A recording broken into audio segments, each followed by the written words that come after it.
as doing well it go ahead. now. I mean, the others are going to be late, but it's okay. They said they'll be here. So Nah, it'll be fine. be Because we're all fine. here. Now who are we channeling? The drinker or Both. Arnold? Why not Okay, we combine mixture of both? Arnold and Critical the Drinker. Drinker and Arnold. Do it now. Anyway, so how's the day going for you guys so far? Well, I mean, Simon's is just started a new day. Oh, yeah. Glenn and me, our day's wrapping up. Same with Arturo. It's time to call it a day. Yeah, I'm doing fine. It's actually warm outside, nice and sunny. It almost feels like spring, but it's not quite here yet. Oh, were you in the Pacific time zone? You're way back over there. Okay. That's right. I'm near Mount Rainier, hour south of Seattle. Oh, okay. Nice. Yep. Oh. It's been fairly mild, but we have a little bit of a cold thing going on right now. But Simon's even colder than we are. He's like 34 degrees right now. Man. So that's chilly. Anyway, Very. how was your day? I'm a little bit kind of stressed and annoyed right now. So I'm hoping that this live stream will kind of would help you. be a nice relief. Why are you stressed? There's some. Because the last one was so wonky donkey with all the internet connections. I know, right? Yeah. I'm hoping it goes well. Hey, Mike. Hey, Mike. Hey, all. How's it going? It's going good. How about you? I'm doing just fine, thank you. Yeah. Yeah, we're just waiting for the 80s buff, but Corey he said he was going to be a little like, oh, there's Joe. We got Joe. I'm not even going to. Okay, Chester Copperpot's here. He made it. He did it. Come on. Yeah. We're right here. We're all here. Oh, my gosh. We're all here at a nice, decent time. This is great. Hey, Corey. Oh, no. Did he freeze? He's frozen. Here we go. Here we go. Here we go. Oh, it Lord. is time. Hey, Joe. How are you doing? Good. How are y'all? Doing all right. We're ready good. to talk about 89 because we recently saw a movie. Oh, yeah. Mm-hmm. That was made in 89. Was go ahead and you can say it. Yeah, well, I was gonna go ahead and just say, well, I'm looking at Corey and he still hasn't moved an inch. We lost him. No, he's just like, you can't go to the chopper. Well, I was just gonna go ahead and just say, so this is the last episode of the Rocking the 80s. 89, last part. Man, oh man. But man, was it a decade? Was it a decade? Oh, I'm seeing two Chester pot. What? There's two. There's two. Okay, I'm gonna. Okay, Yeah, there we are. I got to mute for a second. I'm sorry. I'll be right back. Okay, all right, Mike. I'm here. The Wi-Fi is not good for some reason. I don't know what's going on. You always have issues with your I know. I'm in the Wi-Fi. same spot. Last time it was pretty bad, and this time it's not off to a good start. Oh boy. Well, sucks. We'll prowl through this. So hopefully it won't be too bad. Hey, Dropkick. ¿Cómo estás? Good evening, everyone. Hi, Colin. Yeah, so I recently saw a film. I actually had to watch the first one, but Lethal Weapon 2. I saw that one yesterday. Last night we were like down to the wire because you had to see the first one first. Yeah. Okay, I'm back. Hey, Mike. We're just talking about we started off with Lethal Weapon 2 because Arturo was the one that thought up this discussion stuff. But as it turns out, he's the one that's seen the least amount of 80s movies. Well, I've seen the big ones. Not a lot of the big ones, right? Oh, I've not seen Lethal Weapon 2, so you've won up. Yeah, you've won up me here. You know what? Well, it's actually I only saw it one time in my whole life. Is that the diplomatic immunity one? Yes, it is. It is. It is actually, and it's really good.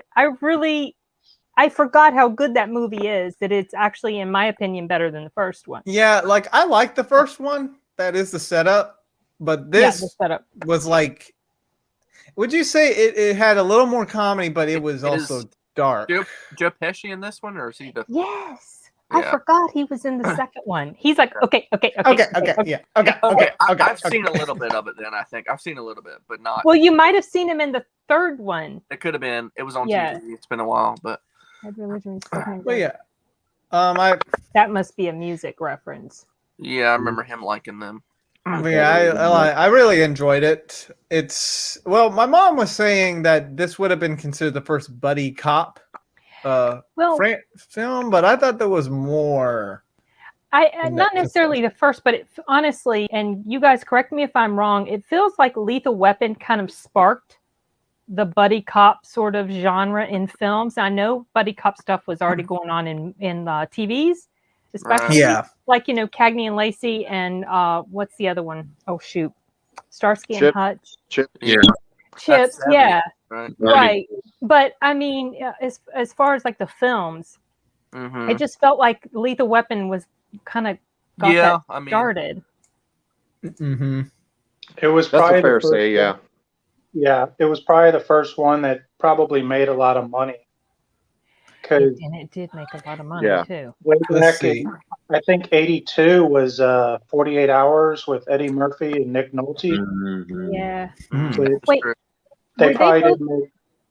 Huh? Were they both cops in that? Because I've only seen that movie once and I don't remember. So Murphy was in jail, like a prisoner, but I think Nick Nolte needed him for help. Okay. Something like that. So. Okay, so. But Lethal Weapon's definitely one of the most famous that you could think of. This is a buddy cop on purpose. Like this is supposed to be. Yeah, and the characters are so, like they're each so distinct with their own little personalities and the clashes that they have. I really, really enjoyed that. So like Murtaugh, he's the calm family man. He doesn't want to stir up all sorts. And Riggs, he just does not care. She was flirting with him in the first one. Sorta, yeah. Like she kind of had a crush. Yeah, this film. I mean, I almost feel like I want to see it again. I just saw it last night. Oh, Corey, you do. It's good. I feel like the first one, first one. So it came out like 2 years before this. Yeah, but 87. Right. You have that. Like when he goes to their family house for the first time, you get that 80s nostalgic comfort. Definitely. At their home. Yeah. With the dialogue and the interaction with the characters, it almost feels Steven Spielberg-esque, sort of, with the way they interact with each other. Second one was really funny, but especially the beginning with the poor car, his wife's car. And the way Danny Glover was just sitting there with that stony look on his face. Well, he's yelling at him because he's. Yeah. I don't know if I want to say too much. Let's just say there was just a part where they're driving the highway, catching up to these, these bad guys. Yeah, and he has to turn. He has to turn on that curve, and it scratches like part of the car. And he's yelling at him. And then after he just did the look on his face. It was so funny. Oh my gosh, very fun film, but also darker in a lot of ways, which was kind of I remember that it was dark the first time I saw it, but I didn't remember how funny it was. So very enjoyable. So there's actually on the Wikipedia page, they're showing us 2 high-grossing films of '89. I'm gonna say Batman had to be one of them. Okay. For the United States and Canada, Batman is number 1, but in the United States, Indiana Jones and Batman's in second place. Wait, that top one? No, the top one is worldwide, Arturo. Yeah. Wait, the top one's worldwide? Okay, never mind. The whole world, yeah. So, Canada and the United States. Okay, never mind. So, Batman's number 1 for here, Indiana Jones second, but worldwide, Indiana Jones is number 1. And Lethal Weapon is actually number 3 here, but worldwide, it's 6th place. You know what? We talked about Rain Man before. Yeah, I think it still showed up on the 89 list. I guess it still makes a lot of money. Yeah, it does. So it must have. I didn't remember when it came out. If we talked about it last time, I forgot. Yeah, it's the top in the top 10 still in '89. Wow. when I was doing research, I saw that. Yeah, research on it. Me too. I've got it pulled up here on my other monitor. When did it come out in '88? Like the end of the year, obviously, but Probably. Let me double check. I'm sure we touched on that. Movie or one of the end of the year. Was Lethal Weapon 2, was that the first one where they finally give Joe Pesci the gun? Remember, because he kept trying to ask for a gun every 5 minutes, and they kept telling him no, no, no. And then maybe it was the third one. Remember I don't remember them giving him a gun. Danny Glover gave him the car. Oh my gosh, it's one of those days. The car, yeah. Gave him the keys to his car and said he could use the siren. That was at the end of the yeah. So yeah, he did ask for a gun in the second. You mean the guy that was like, okay. Maybe the third one. So Rain Man was late, mid-December, Corey. So that's why it shows up in the top. But wow, it really held up, didn't it? Yeah. Goodness gracious. But yeah, Lethal Weapon it's on up there. For 89. Corey, we need to. You need to come up again. I know. At some point. We'll have we need to watch this. Yeah. Yeah. Sure. Now there is another film that came out that kind of a little bit modernized with this franchise, and that's Batman with the new suit, the black suit.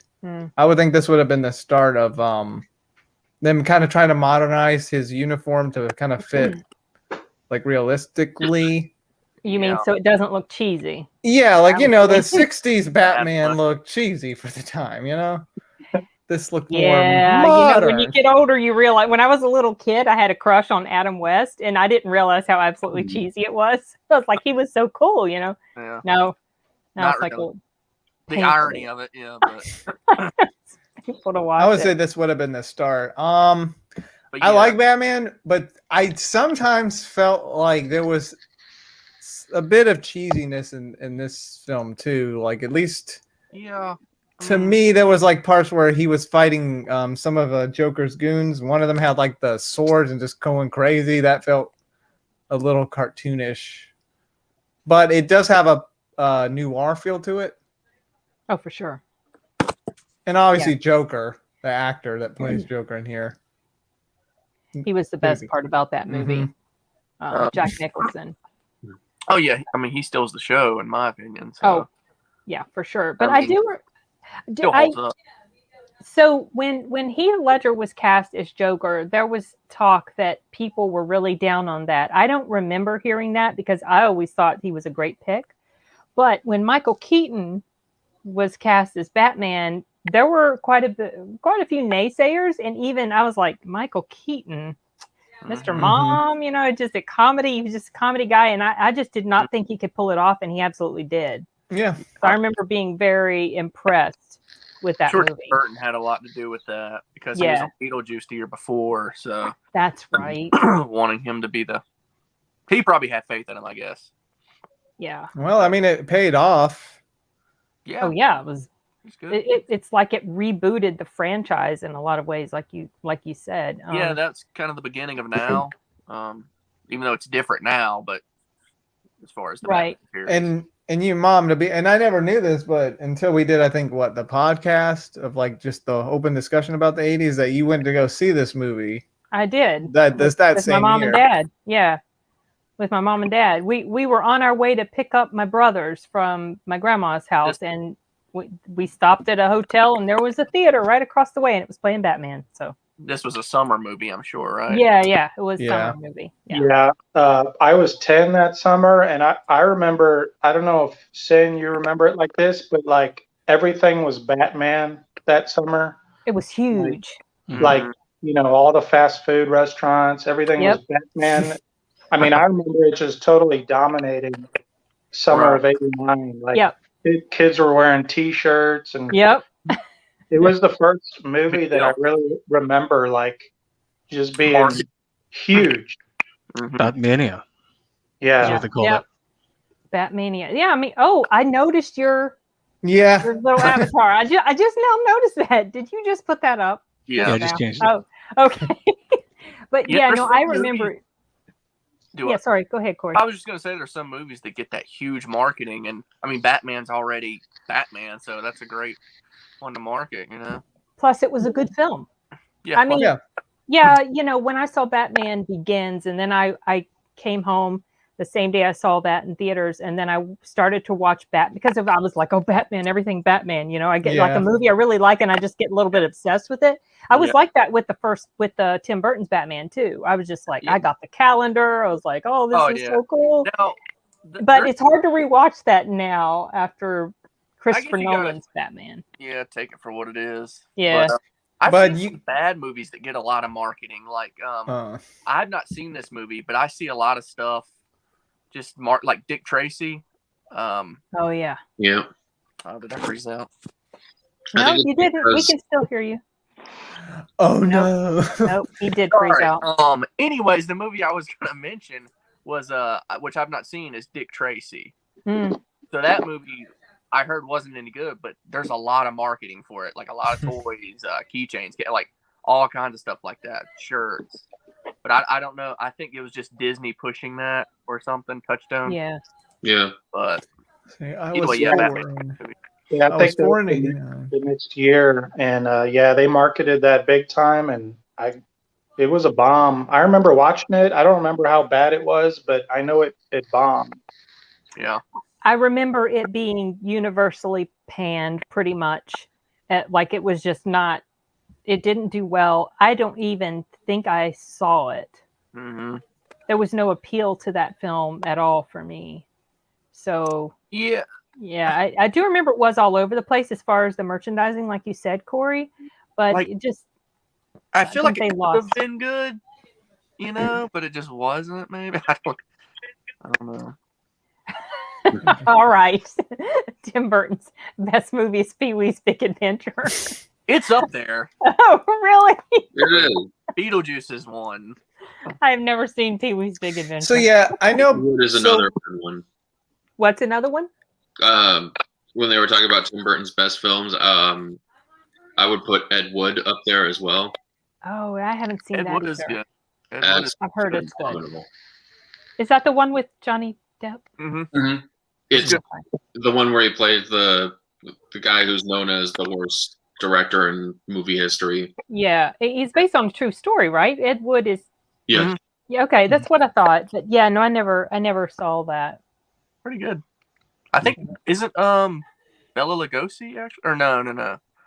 Well, like it was. Not actual Bela Lugosi. Yeah, but like somebody playing him. But yeah, it's based on a true. Okay. True story. I don't know. Who was the guy who played Lugosi in that? I don't remember. I'm trying to think of that now. Oh, let me look it up. Yeah, so Batman '89. Well, yeah, when it was big at that time, and then when Batman Begins came out, obviously you can kind of tell there's some cheesy stuff to it. But as an '80s film, I can appreciate Great it. soundtrack, though. I mean, Prince did the soundtrack on that, and it was really good. And that's what inspired the cartoon. What about score? I mean, yeah. What about what? Danny Elfman's score. Oh, yeah, because I think I actually was going to mention that. By the way, it was Martin Landau who played Bela Lugosi. Okay. Oh, yeah. That's great. The score, I was going to mention that. Epic. Right. And if I'm not mistaken in thinking that was the same score they used in the animated series, right? That's what I thought. Well, yes, but it's a little different.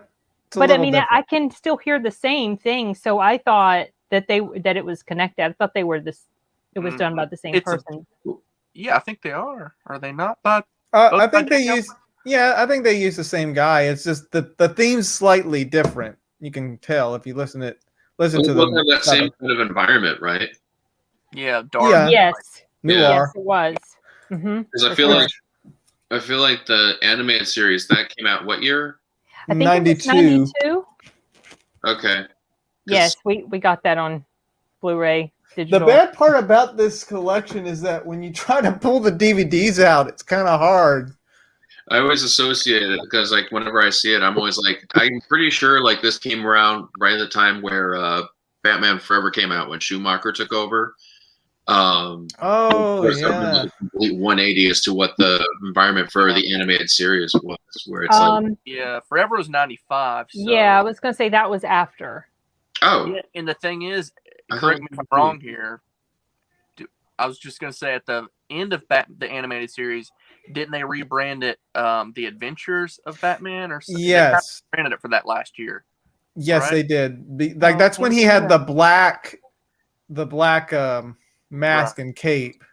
Yeah, and Joker's design was very different. It wasn't a little more kiddied, maybe. Yeah, I wasn't crazy about the way they designed him there. Yeah, I liked his design in Justice League, the cartoon. Mm-hmm. That was good. But as long as it had Mark Hamill voicing him. Yeah. He was so excellent in that role. He fit that role. I mean, his voice acting is, of course, this is stuff that, I mean, it blew me away to find out it was Mark Hamill, for one thing. And then I was listening to World War Z, the audiobook, and he plays a character in there, had no clue it was Mark Hamill until the end, and just like, wow, this guy. I would love to work on an audiobook of his. Nice. What's that, Corey? I said, yeah, that's a good voice actor if you can't tell who it is. Like oh, yeah, no, I never would have known. Yeah. It was amazing. He's so talented. Mm-hmm. So. As an actor and a voice actor. I feel like he's a better voice actor than an actor. I can only see him as Luke Skywalker. Well, yeah, that's it. That's what we're But then I've seen him in other things. Yeah, but that's all I see him as. But voice acting, he could do anything. Joker. Yeah. He played even Wolverine in one of the video games too. Oh wow! Really? Mm-hmm. He can do it. That's for sure. He can. So, has anybody here seen Back to the Future Part 2? Probably, I'm sure. Nope. No. I've seen it. Oh, of course, yeah. I have. Once. It's been a long time, but yeah, it's good, but it's good, but it's not as good as the first one. I don't remember, to tell you the truth. I am not super crazy about that franchise, so I know you're not. I've not returned to it, so I don't know. Well, this was number 3 for worldwide.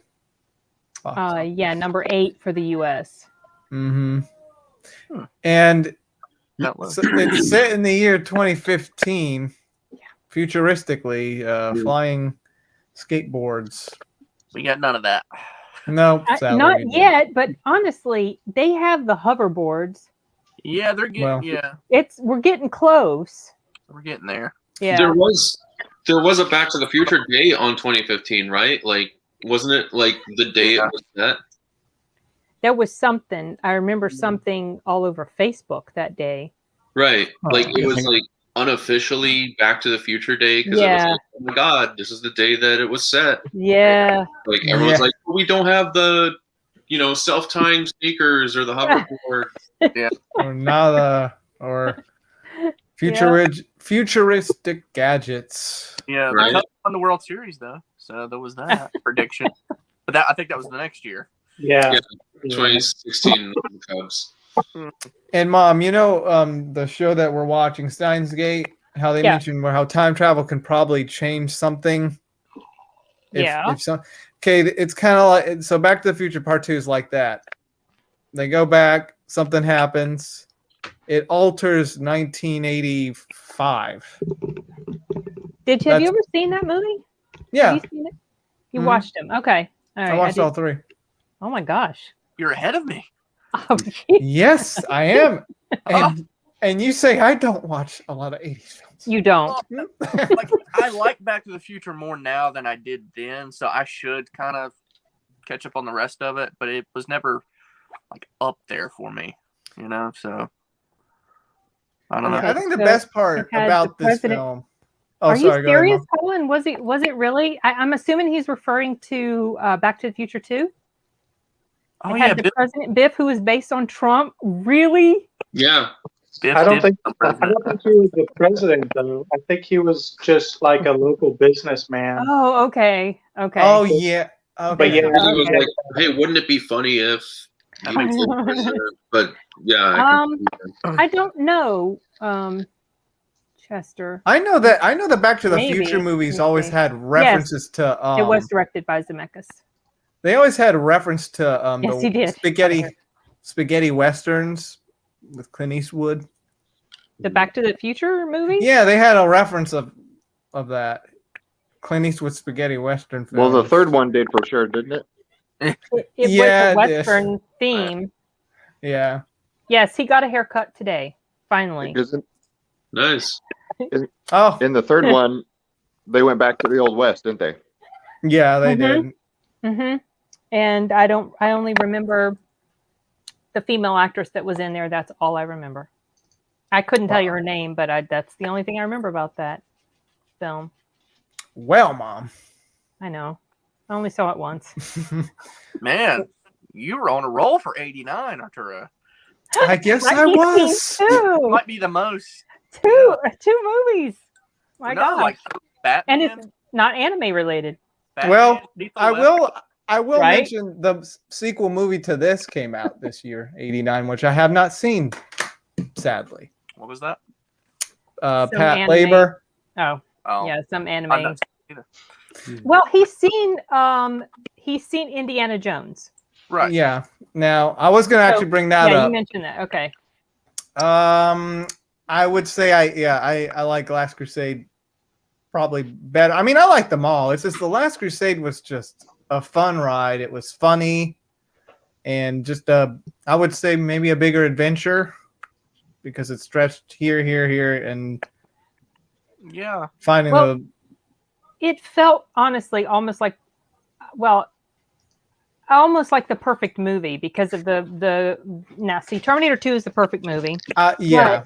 But, this is almost because the combination of Sean Connery and Harrison Ford, that was just it was so magical what they created. And what was funny was that Sean Connery wasn't even all that much older than Harrison at the time.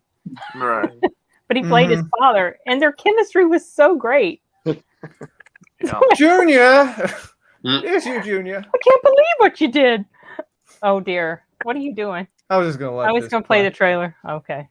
Yeah, I liked it quite a bit, but for some reason, Temple of Doom is took in my top spot. I don't know why. It's tooken.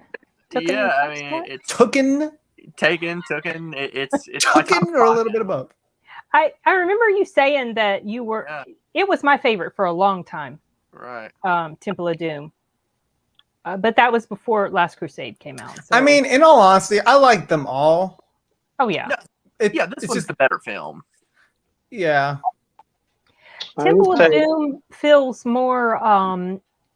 It feels more nonstop actiony.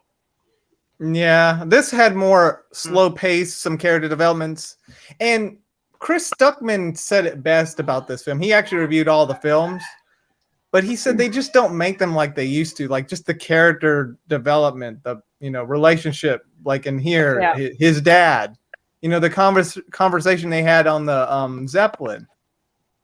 You have all that. It's just well written when it comes to that. The effects, the special effects. I was thinking about that when we were watching Lethal Weapon 2 last night.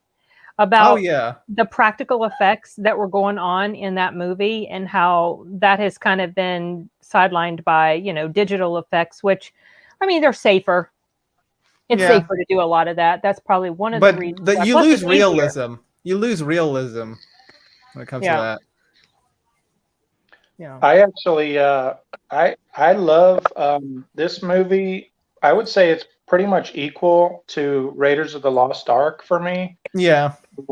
And for whatever reason, I can never get into Temple of Doom.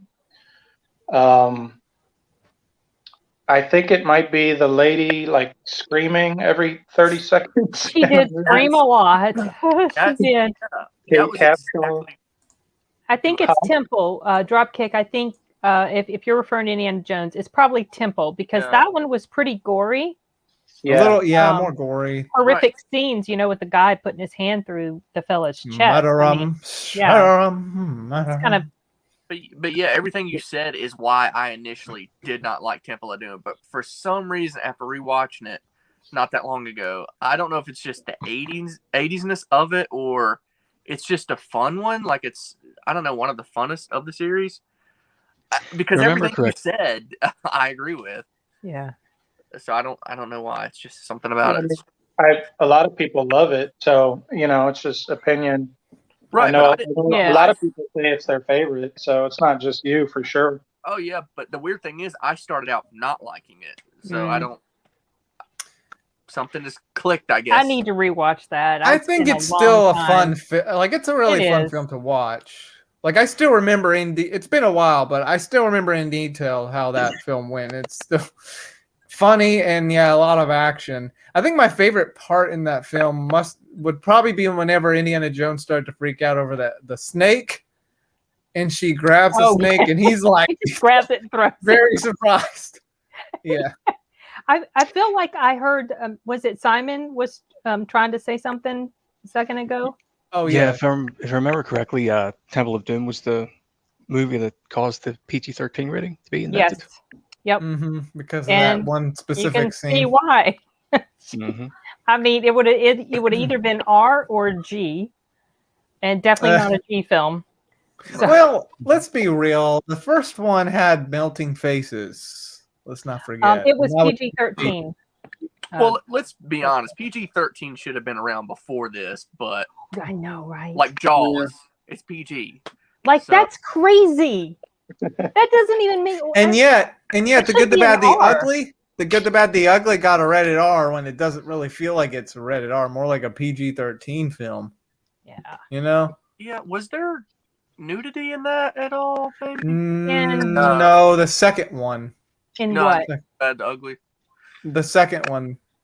Oh, a bit. Yeah, I had nudity. Oh, I've only seen the others in the other two in the trilogy once a piece. I don't remember. Okay. But if Timothy, Arturo would remember. He's seen it. So. Mm-hmm. Yeah. Okay. And I have a good memory of some films. Yes, he does. Yeah. Anyway, wow. But yeah, that's.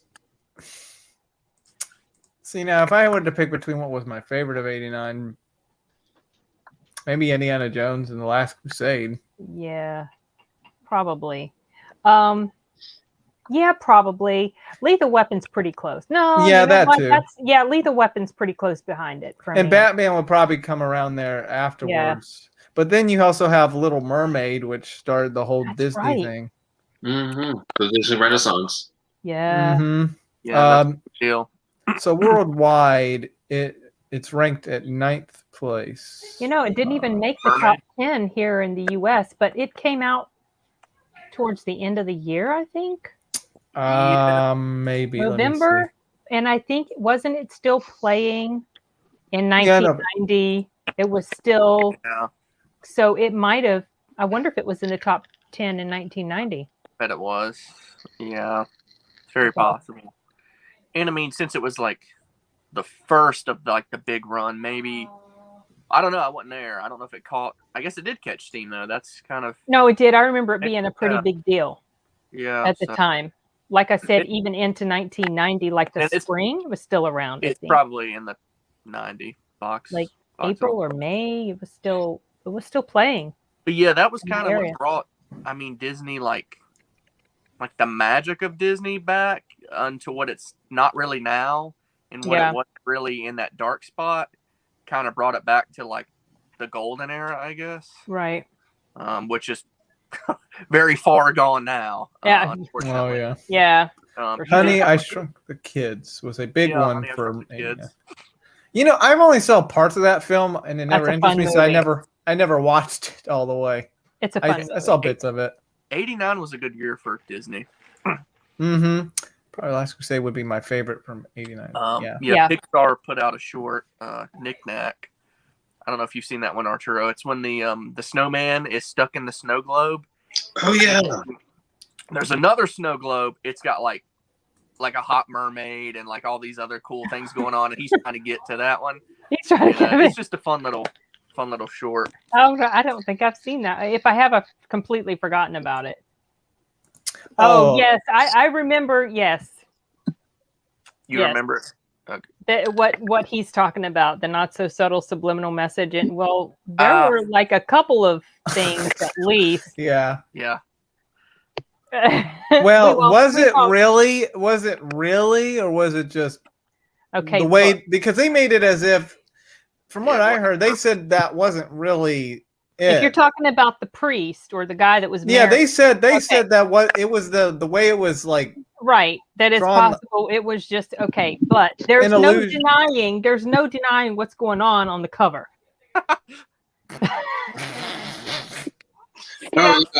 One of the towers. I know what you're talking about. Yes, exactly. Yeah. You cannot explain that away. I'm sorry, unless we all just have really twisted minds. I think we have twisted minds about that. It is what it looks like. It really is what it looks like. That's what I thought. I don't know what the animators were thinking, but I thought they were well, hey, you know what, Corey? I was finding out things about every cartoon that we've watched had references to stuff. Yeah, adult stuff they kind of sneak in. Sometimes it's not quite so. No, but still, it also kind of brought back like the soundtrack. You know, like it had a lot of like probably Oscar-winning songs in it. I'm not sure which. It did have a great soundtrack. So definitely the beginning of something, and they needed that pretty bad. You know, another film that also came out, Mom. I don't know if you've seen this, but Glory with Denzel Washington and Morgan Freeman. Also was that. I get that one mixed up with the one that has Matthew Broderick in it. That's it. Okay, I get that mixed up with Gettysburg. Isn't there a movie called Gettysburg? Yeah, there is a movie called Gettysburg. Okay. That's Jeff Daniels, I think. Okay, yeah, I get those mixed up. I think I may have seen it. It's pretty good. But I don't remember much about it. I've seen it once. Super crazy about war movies. So. Well, hey, that was a pretty good one. A Bridge Too Far is pretty good. Didn't you like that? Yeah, it's okay. It had a lot of actors in there. I had a lot of big name actors in there, actually. It had Michael Caine, and it had the guy from Indiana Jones.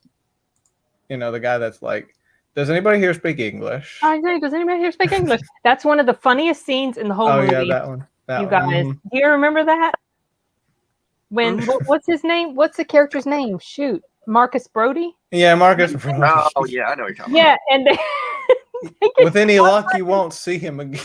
Like he was just touting him as this, he knows all these languages and he can blend in. And then the next scene, he's just like, sticks out like a sore thumb. And does anybody here speak English? I know exactly. So funny. What does that remind me of the Italian scene from Inglourious Bastards? Oh yeah, buongiorno. Yeah. What did you say her name was? Gorlami. What was it? Gorlami. One more time. Gorlami. Oh God. Well, another film from a popular series is Ghostbusters 2, which made it in 8th place worldwide, 7th place in the United States and Canada. Also, Glory was Denzel's first Oscar. Sorry, we were just Glory. Yeah, he was good in that. But who? Okay, so I haven't seen Ghostbusters 2. Who here has seen it? I've seen it. It's pretty bad. Really? I've only seen it once, so I don't remember much about it. I'm very excited. I haven't seen it in a long time either. Is that the one where is that the one where the gargoyle chases Rick Moranis across the street? Remember? No, that's the original. I can't remember. It's been a long time since I've seen it. I don't know. Yeah, part 2 had like a painting with a guy on the painting that was like a demon that came to life.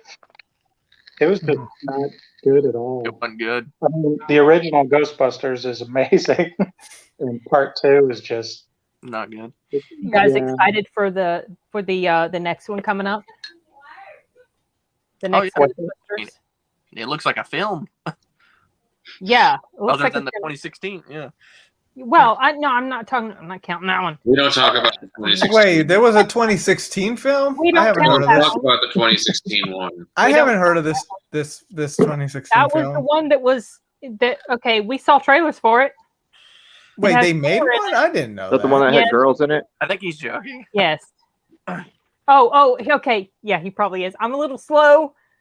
Yes, you are, Mom. I see his big grin. The screen's so small, I couldn't see your big grin. I did that to Matt Air when I was working. He was talking about the sequel trilogy, and I just did that.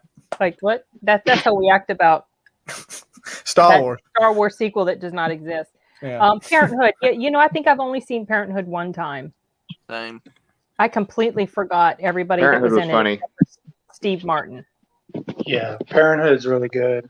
I like that one a lot. Has anybody seen Uncle Buck? That's a good one. Yeah. Ooh, you just got one on top 5. That's a good one. Uncle Buck was so hilarious. So good. Is that's John Candy, right? Right. And this is Culkin. Yes. Alone.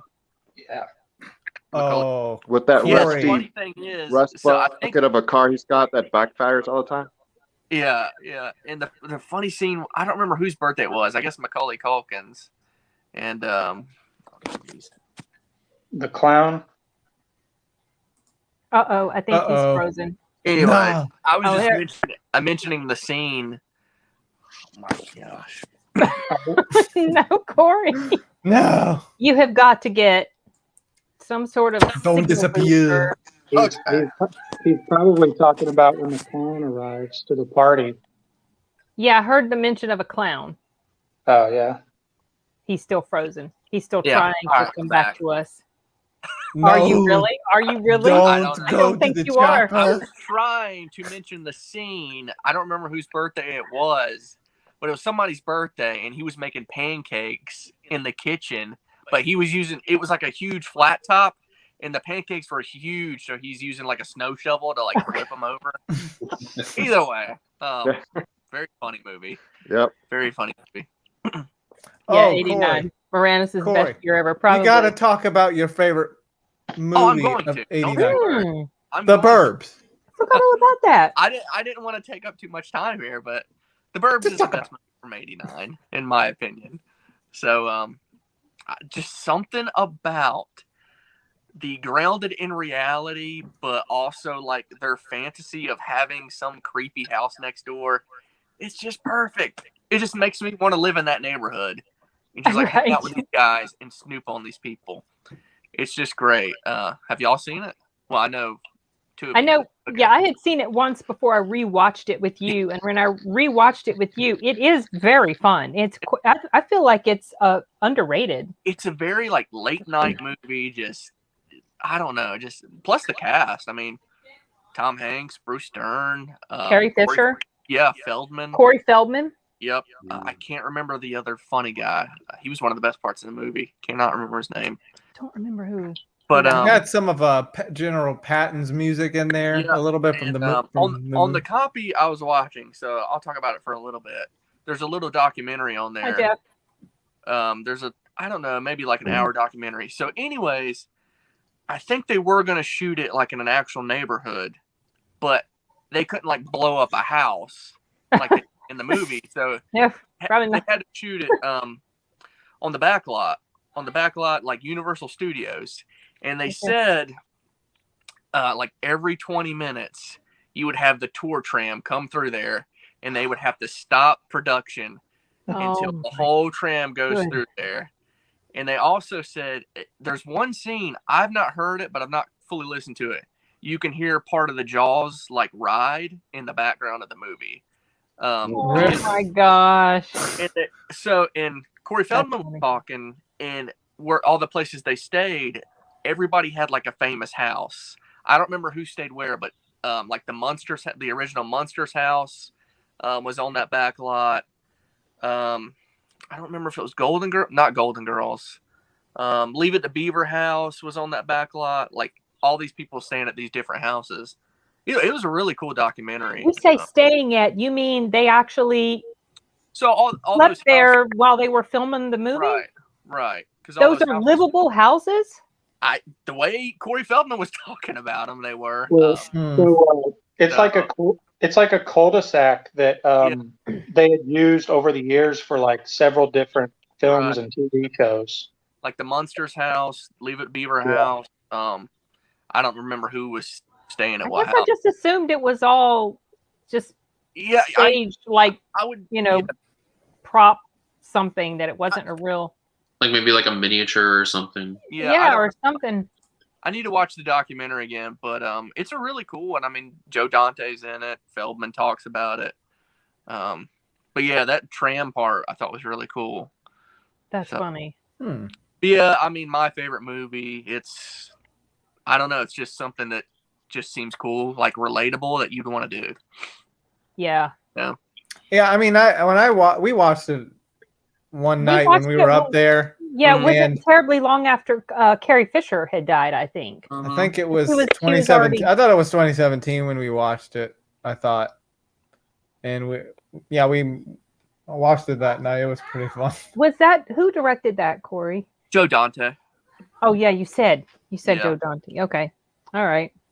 Yeah, that's a fun movie. Is that your favorite of the 80s?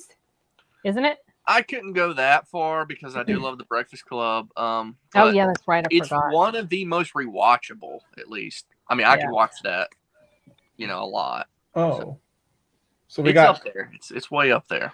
The Breakfast Club was 89. I didn't see it. No, I don't. Yeah, I was just saying that was also one of my favorites from the 80s. Like this one's way up there. Oh, definitely one of my favorites from. Yeah, definitely one of my favorites from the 80s too, for sure. For sure. But 89. I was born in 78, so I was 10 years old in 89. Oh yeah, okay. You got to live through the glory days of the 80s. The glory days of the 80s. You're a relic just like me, Glenn. Arturo's going to pick your brain about all things 80s.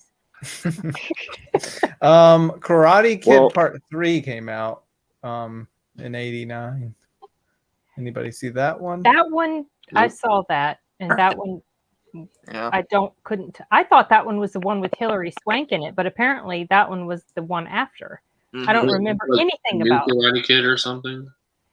I honestly don't remember. Yeah, you're talking about the one with Swank in it? Yeah, where she replaces. Yeah, I thought that one was the third one, so I must have a complete blank about the third movie. I couldn't tell you the plot or anything. I really love the Cobra Kai series, like way more than I liked any of the actual movies for the Karate Kid. I haven't checked it out yet. Yeah, Corey, I think didn't you have a video talking about Cobra Kai? I did. Yeah, I did. Yeah, you've got to catch up on that. You got to start that. Is it on Netflix? Yes, it is. Yeah. It used to be on YouTube. Then it went over to Netflix. And it was, I think I mentioned this before in one of the streams we did, how that they came to one of our cons, all three of them, Ralph Macchio, Martin Kove, and the dude who plays the blonde bad guy. I can't tell you his name. You know who, I don't remember his name, but those are like the three main. And they were there. We went to their panel. And I'm not really into Karate Kid, but I went to the panel just because I remember these guys from the 80s, from when I was young. And so I knew Cobra Kai was a huge hit, that it was very popular and it's supposed to be really, really good. So I went there. Didn't they come like 2018 or was it 19? Wasn't it around the time it was kind of, wasn't it kind of around the time that show was kind of I think it was at least after the first season, or maybe the first season had just started and it had really taken off. But one thing that really struck me was how tiny Martin Kove was. Like tiny, like skinny tiny. I thought he looked almost sickly. And so then I remember that night I came home and I'm like, is Martin Kove sick? I was looking at that because he looks so skinny and frail. But on the screen, he doesn't look like that. But in real life, he really did. It was just, maybe he seems okay. I mean, I haven't heard anything, but I just remember being struck by that. Well, that was like what? If it was 2018, yeah, that would have been 2 years ago He looks totally different on the screen, you guys. Yeah. The camera adds weight to you. 100 pounds. Do the right thing. Do the right thing, yes. It's pretty good. That was a Spike Lee film, right? It was a Spike Lee joint. I've yet to see. That's probably my favorite for 89. I was going to put that one was gonna go on length with that one because I actually watched it again last night. Oh, I think I saw that movie once. I do remember The Money Pit. That was Tom Hanks and the girl from Cheers. Shelley Long. Yes. Yeah, her. I remember that. I saw that movie at least 2 or 3 times. Yeah, that was 85. I've seen it many more times than that. It's great. It's really good. Catching up with the comments here. There's also two horror films that came out this year. I'm sure there were more than Nightmare on Elm Street. Well, at least the main big ones. So Friday the 13th Part 5 and Nightmare on Elm Street 5, The Dream Child. It's Friday the 13th Part 8, I think. Was it Part 8 or Part 5? Maybe. Okay, I might have been mistaken. Yeah. Which one is Jason Takes Manhattan? Yeah. Yeah, that one. And he's in Manhattan only like 10 minutes. So. I was just going to say, Jason Takes Manhattan, the movie where he's entirely in Manhattan the whole time. Right? And then you have Halloween 5, the dumbest one. That's right. The Revenge of Michael Myers. Well, no, I wouldn't consider that one even the dumbest one. It's Halloween 6 to me that got really... I can still watch it over and over and over, but yeah. Halloween 5 started as definitely was worse than 4. I would say it tanked. But just to look at it. One thing that I noticed, and I'm going to say it just before I forget, was that this year, 1989, was when the movie Born on the 4th of July came out. I was going to mention that. I was wondering whether or not anybody here saw it. I did not see it because just the subject matter looks so terribly depressing. But it seems to me like that movie kind of started to mark.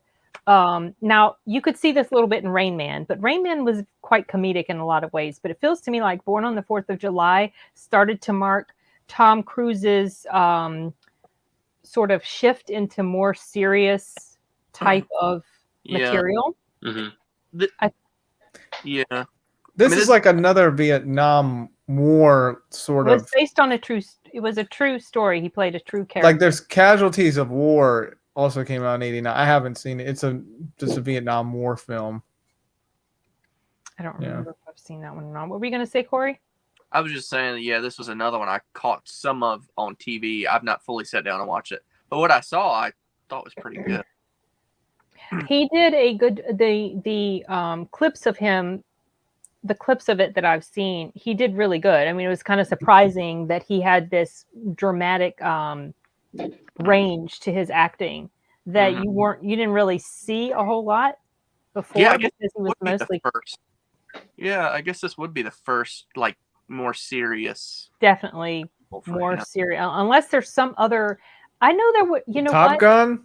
There was a movie he played in. I thought it was called Youngblood, and it was with Patrick Swayze, and I think Leah Thompson, and that was before this, and that was a more serious type of film.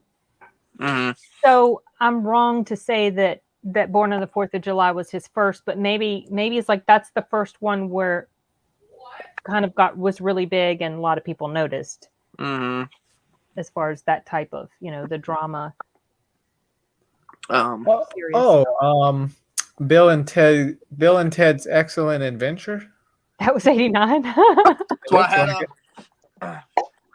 Oh my gosh. Never seen it, but I forgot what year it came out. Arturo, I think you would like that because there's time travel to it. Yeah, don't they bring Napoleon Bonaparte to bring Billy the Kid, Napoleon, Genghis Khan, all these people back so they can do a school project on them. Oh my gosh. I remember seeing a clip that Watch Mojo had.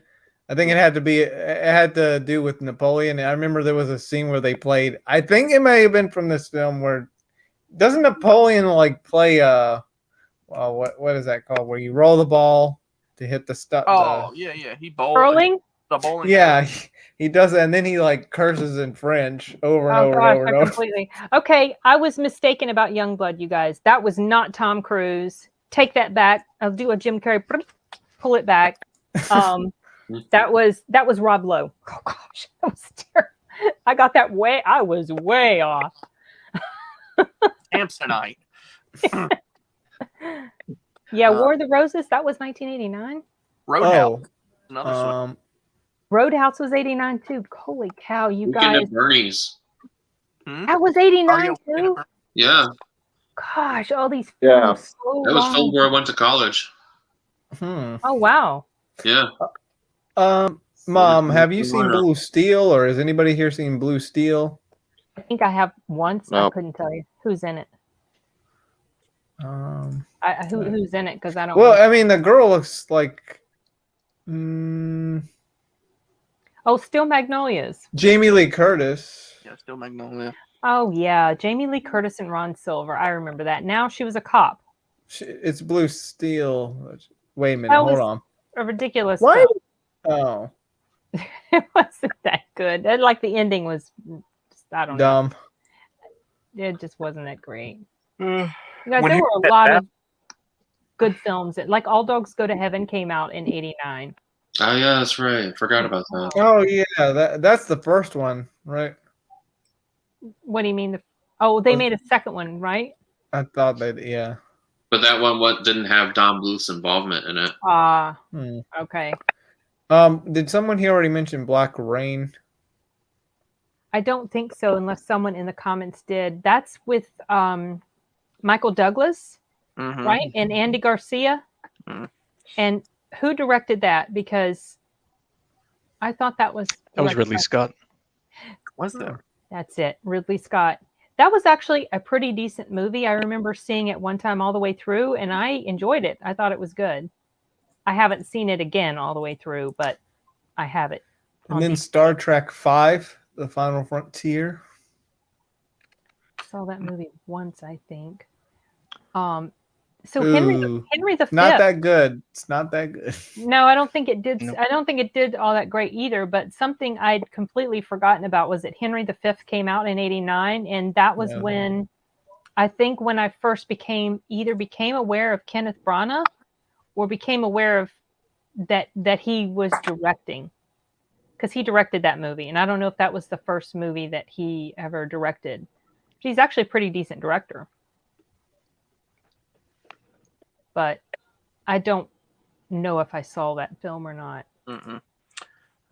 When Harry Met Sally. Oh gosh, that was '89 too. So there's only one scene from that movie I remember. Oh well, everybody I don't know which one that was. Right. I don't know if I watched that film all the way through. Yeah, it's good. Greetings Anybody from the Great like, White. It's Anyone pretty like good. It's pretty good. That was like a romantic comedy type thing. What were you saying, Joe? Michael Keaton. Did anybody like Christmas Vacation? Yes, that's right. Forgot about that. Oh yeah, of course. I didn't see that on the list when I looked earlier. Forgot about Classic. that. Yeah. That one's just so many hijinks in that. The squirrel. I mean, they run away from the squirrel and it's on its back while they're like running up the steps. So many. Julia Louis-Dreyfus was the neighbor, and Right. so was what's his face. I don't even know who the guy was that was her like boyfriend or husband or something. The best part of that movie has to be that little old lady who has something wrong with her. Y'all remember this when they want her to say grace and she starts singing the Pledge of Allegiance and Oh gosh. They want you to say grace. Grace. She passed away 30 years ago. yeah. The blessing. She wrapped up her cat as one of somebody's gift, put it in a box. Wrapped up her damn cat and starts meowing. The box just starts meowing. Yeah, that was probably one of the best parts of the movie. For sure. Yeah, I remember when I was a kid, I didn't love the movie because I love the original Vacation, and I like the European Vacation, and I thought this was weird because they weren't going anywhere, it was just staying at home. And it wasn't a vacation, right? Yeah, but as the years gone by, it's really grown on me, and it's something you have to watch every Christmas for sure. It's probably the most popular one. Oh, sure. Yeah. Really? Yeah, it's really good. They have it on TV every Christmas too, multiple times. Well, yeah. Oh yeah. Understandable. Yeah, it's funny how when a film comes out, you don't really like it at first, and until like maybe a few years later, then it grows on you. Mm-hmm. Certainly, there are some films that, and especially in that series because they changed the kids every movie, so you had to get used to new kids every time. So Anthony Michael Hall wasn't in all of them? No, oh wow, was he just in the first one? They replaced both of their kids in every single movie. Oh wow. And sometimes they would get taller and shorter, and like the girl would be older, and then the boy would be older. Oh no! Wasn't Rusty like older in European Vacation, which came out like earlier, and then like what was it in Christmas Vacation? He was like obviously younger. Yeah. Oh my goodness! Like I had no idea why they would do that. I was like, what's going on? Is it? Yeah, Johnny Galecki. And he was played by the kid that was in Roseanne, right? Or Big Bang Theory, Johnny Galecki. Yeah. Okay. I don't think there were no Crocodile Dundees out in '89. I don't think. The Abyss was '89.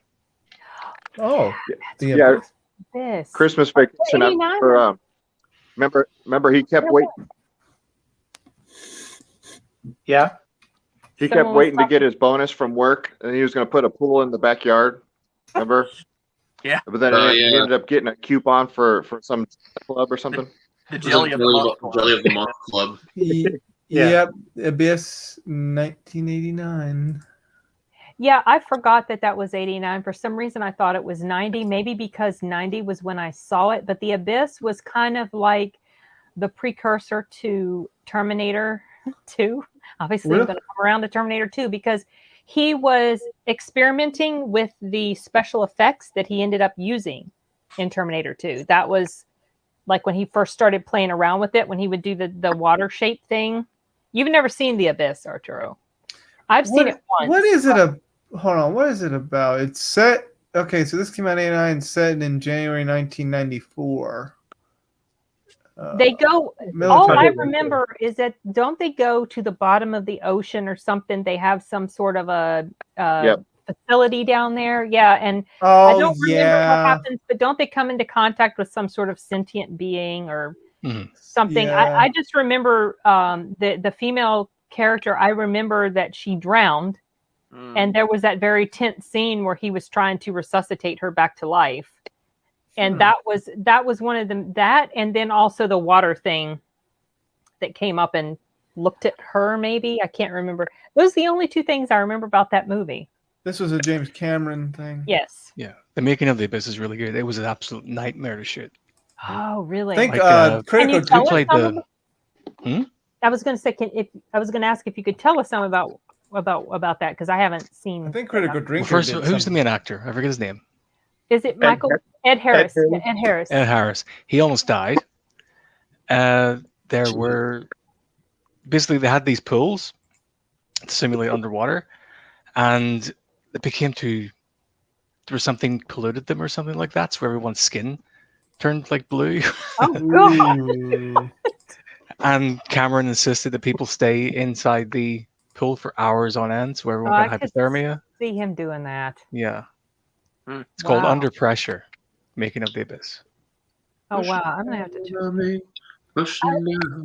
I probably need to rewatch that film. Oh, the female character from The Abyss was in Conan.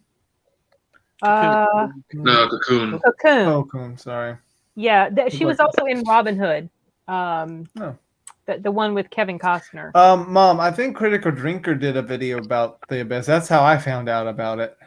I don't think I heard of it until that. I don't remember if I saw that. He mentioned it was a problem, and they did film it in some sort of big tank, and something. I thought wasn't there like a hole that broke? I think there was a hole and it leaked out water. Well, if you're filming a film, completely underwater, there's probably going to be a problem. Yeah. Well, I mean, I've not seen it. I don't know how much underwater it is. Most of it.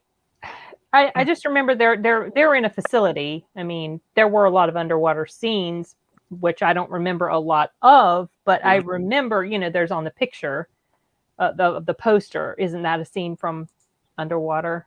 I think. Mm-hmm. Yeah, I've seen the picture. That's probably worth a rewatch. Honestly, I don't know why I've only seen that movie once. I couldn't tell you. It was. I remember liking it. It was good, but it wasn't. I don't know. It just wasn't not as good as Terminator. To me, it wasn't obviously. one of his most engaging. It was nowhere near. Nothing comes close. Obviously, except for Terminator, but it wasn't as engaged. Like True Lies to me is more rewatchable than, let's say, The Abyss. Even though The Abyss is a fine film, I should rewatch it. Should we watch it together sometime, Arturo? Well, you've never definitely rewatchable. Yeah, I think I want to watch Red Heat though first. Yes, because it's got Arnold. Film in a while.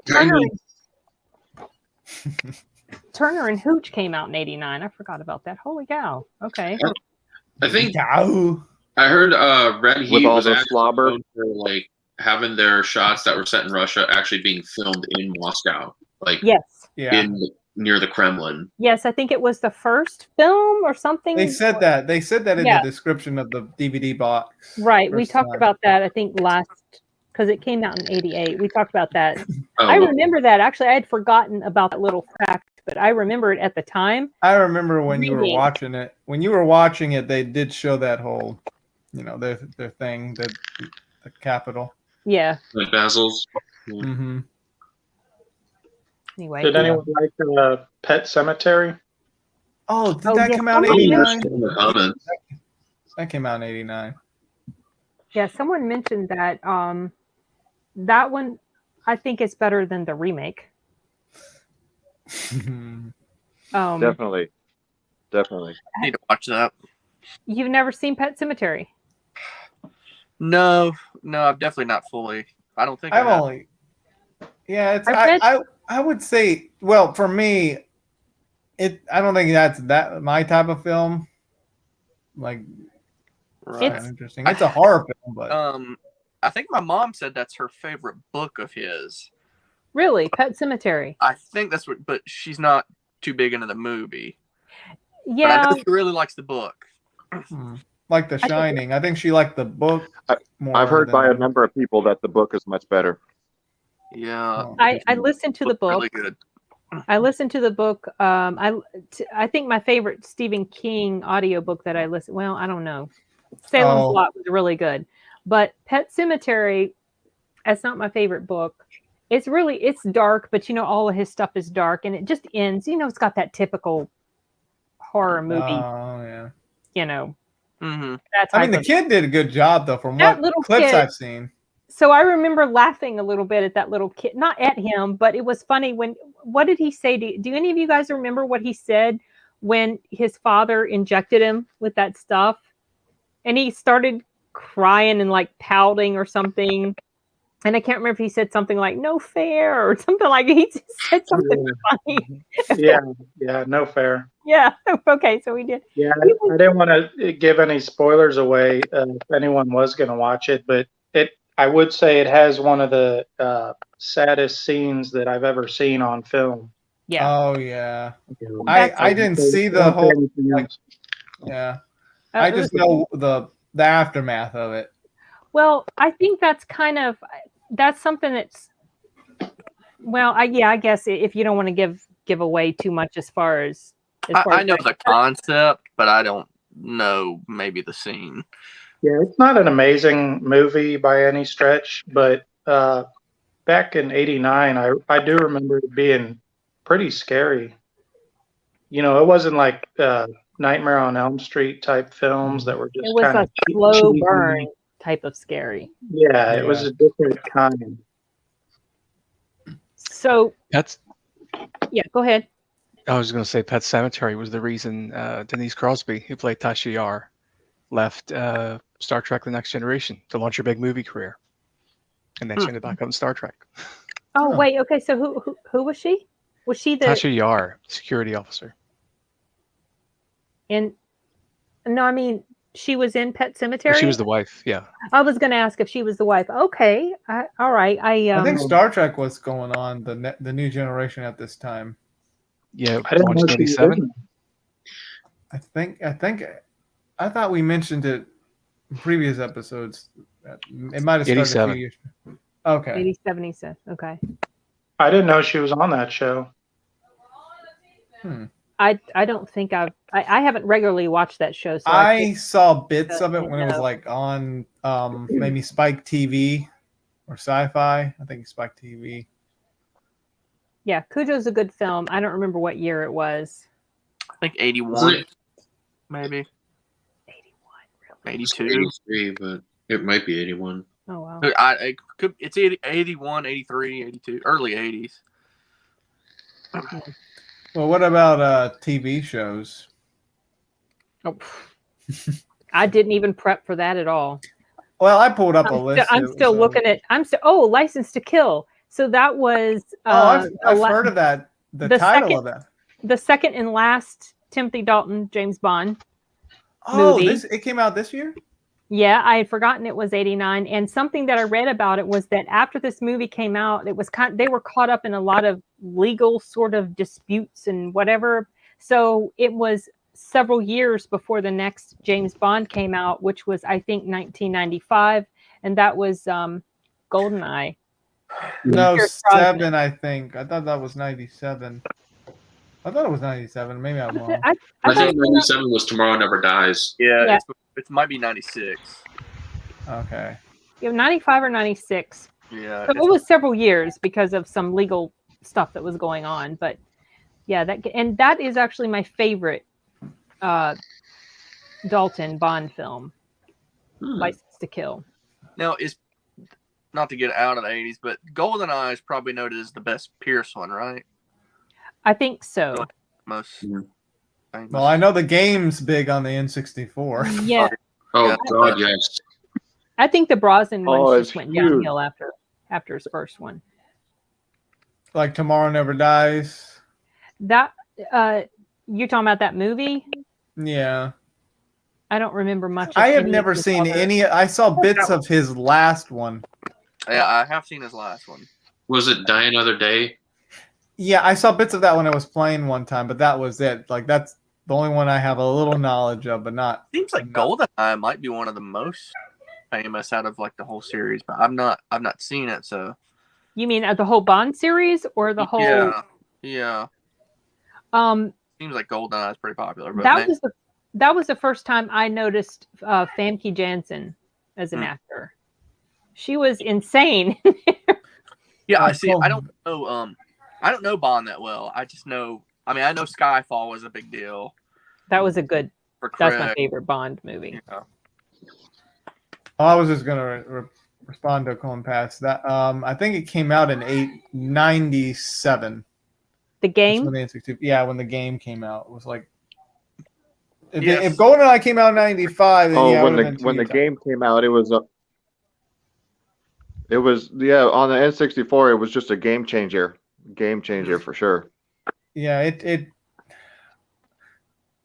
I know it just made a maybe multiplayer wise, it was pretty big. Yeah, multiplayer shooter. I think it might have revolutionized. I could be wrong, but I think it was the first game I remember where it split the screen into 4 screens, and 4 people could play on one TV on the 64. Huh. So it was kind of revolutionary then. That's why it was such a big deal, right? Yeah, it was a big deal. Yeah, it's like before Call of Duty, it's a shooter, a multiplayer shooter. It's definitely one of the first. The reason it was a big deal was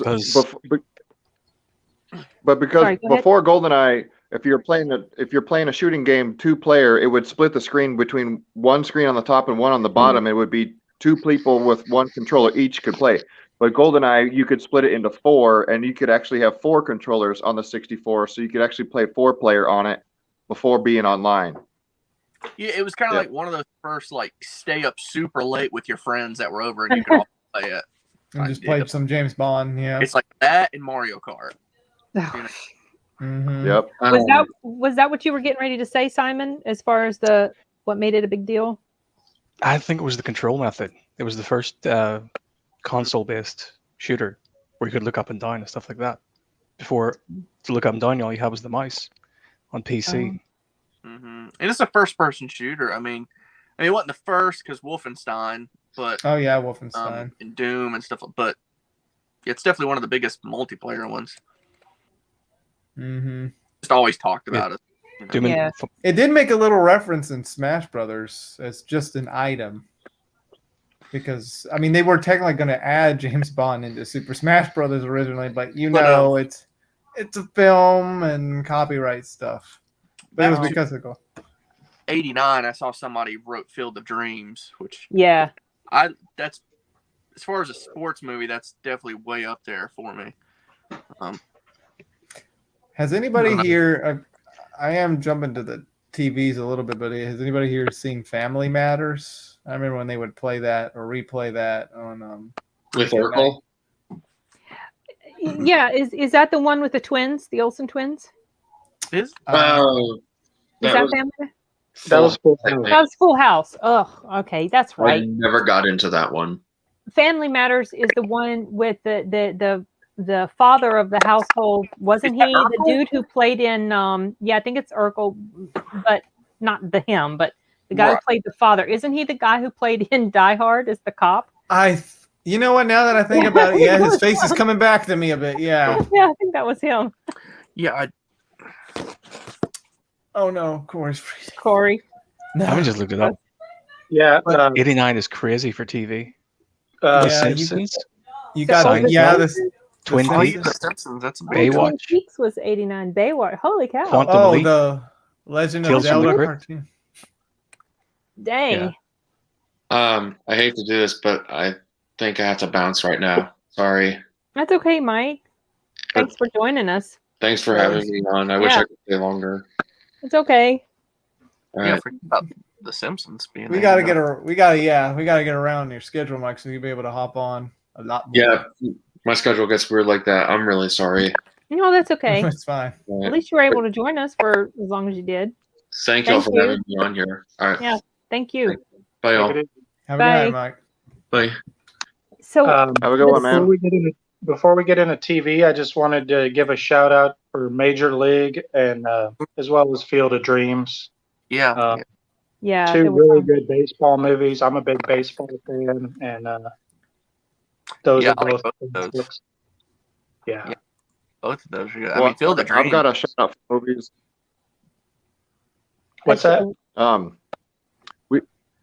I got a shout out for movies before we go to TV too. We as far as a favorite, we talked about all the action movies earlier, but what one we haven't touched on yet was probably one of my favorites is Harlem Nights. You guys seen Harlem Nights? Eddie Murphy. I saw Red Fox. Part of it. Or no. Yeah, and Red Fox is in it. Yeah, I've not seen that. It's the wardrobes, the scenery, the comedy, the story is just it's excellent. Love that movie. It's an excellent movie. Take place in the 30s or 40s or when does that take place? Yeah, 30s or 40s. Like gangster type. Yeah. Yeah. It has a lot to do with the gambling and taking down the jazz and Harlem Menace, the casinos, and then screwing over the cops and then making all the money in the town and then splitting town. They basically screwed over everybody in town. Yeah. I don't. It was just excellent and hilarious. And my favorite part is when Eddie Murphy shoots that big girl in her pinky toe. Remember that? Who's all seen it? I've not seen it. I don't remember that scene. I don't know if I saw it all the way. So, Glenn, is it a comedy? I don't. Pretty much, yeah. Was it really?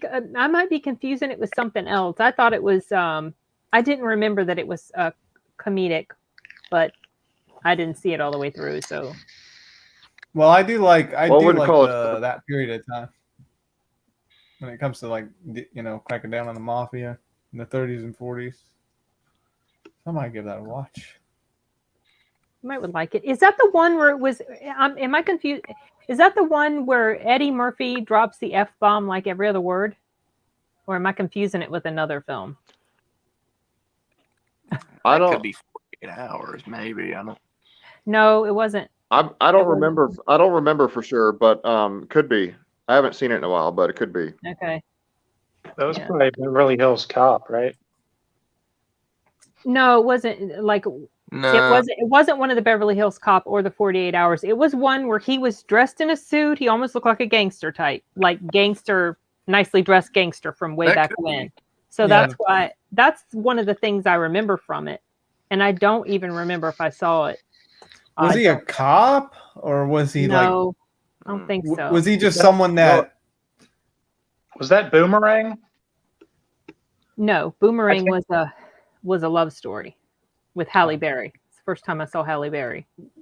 I guess, is he like the type of character that kind of just screws over both sides and just takes what he wants, sort of? I don't know. Glenn will have to let us know that.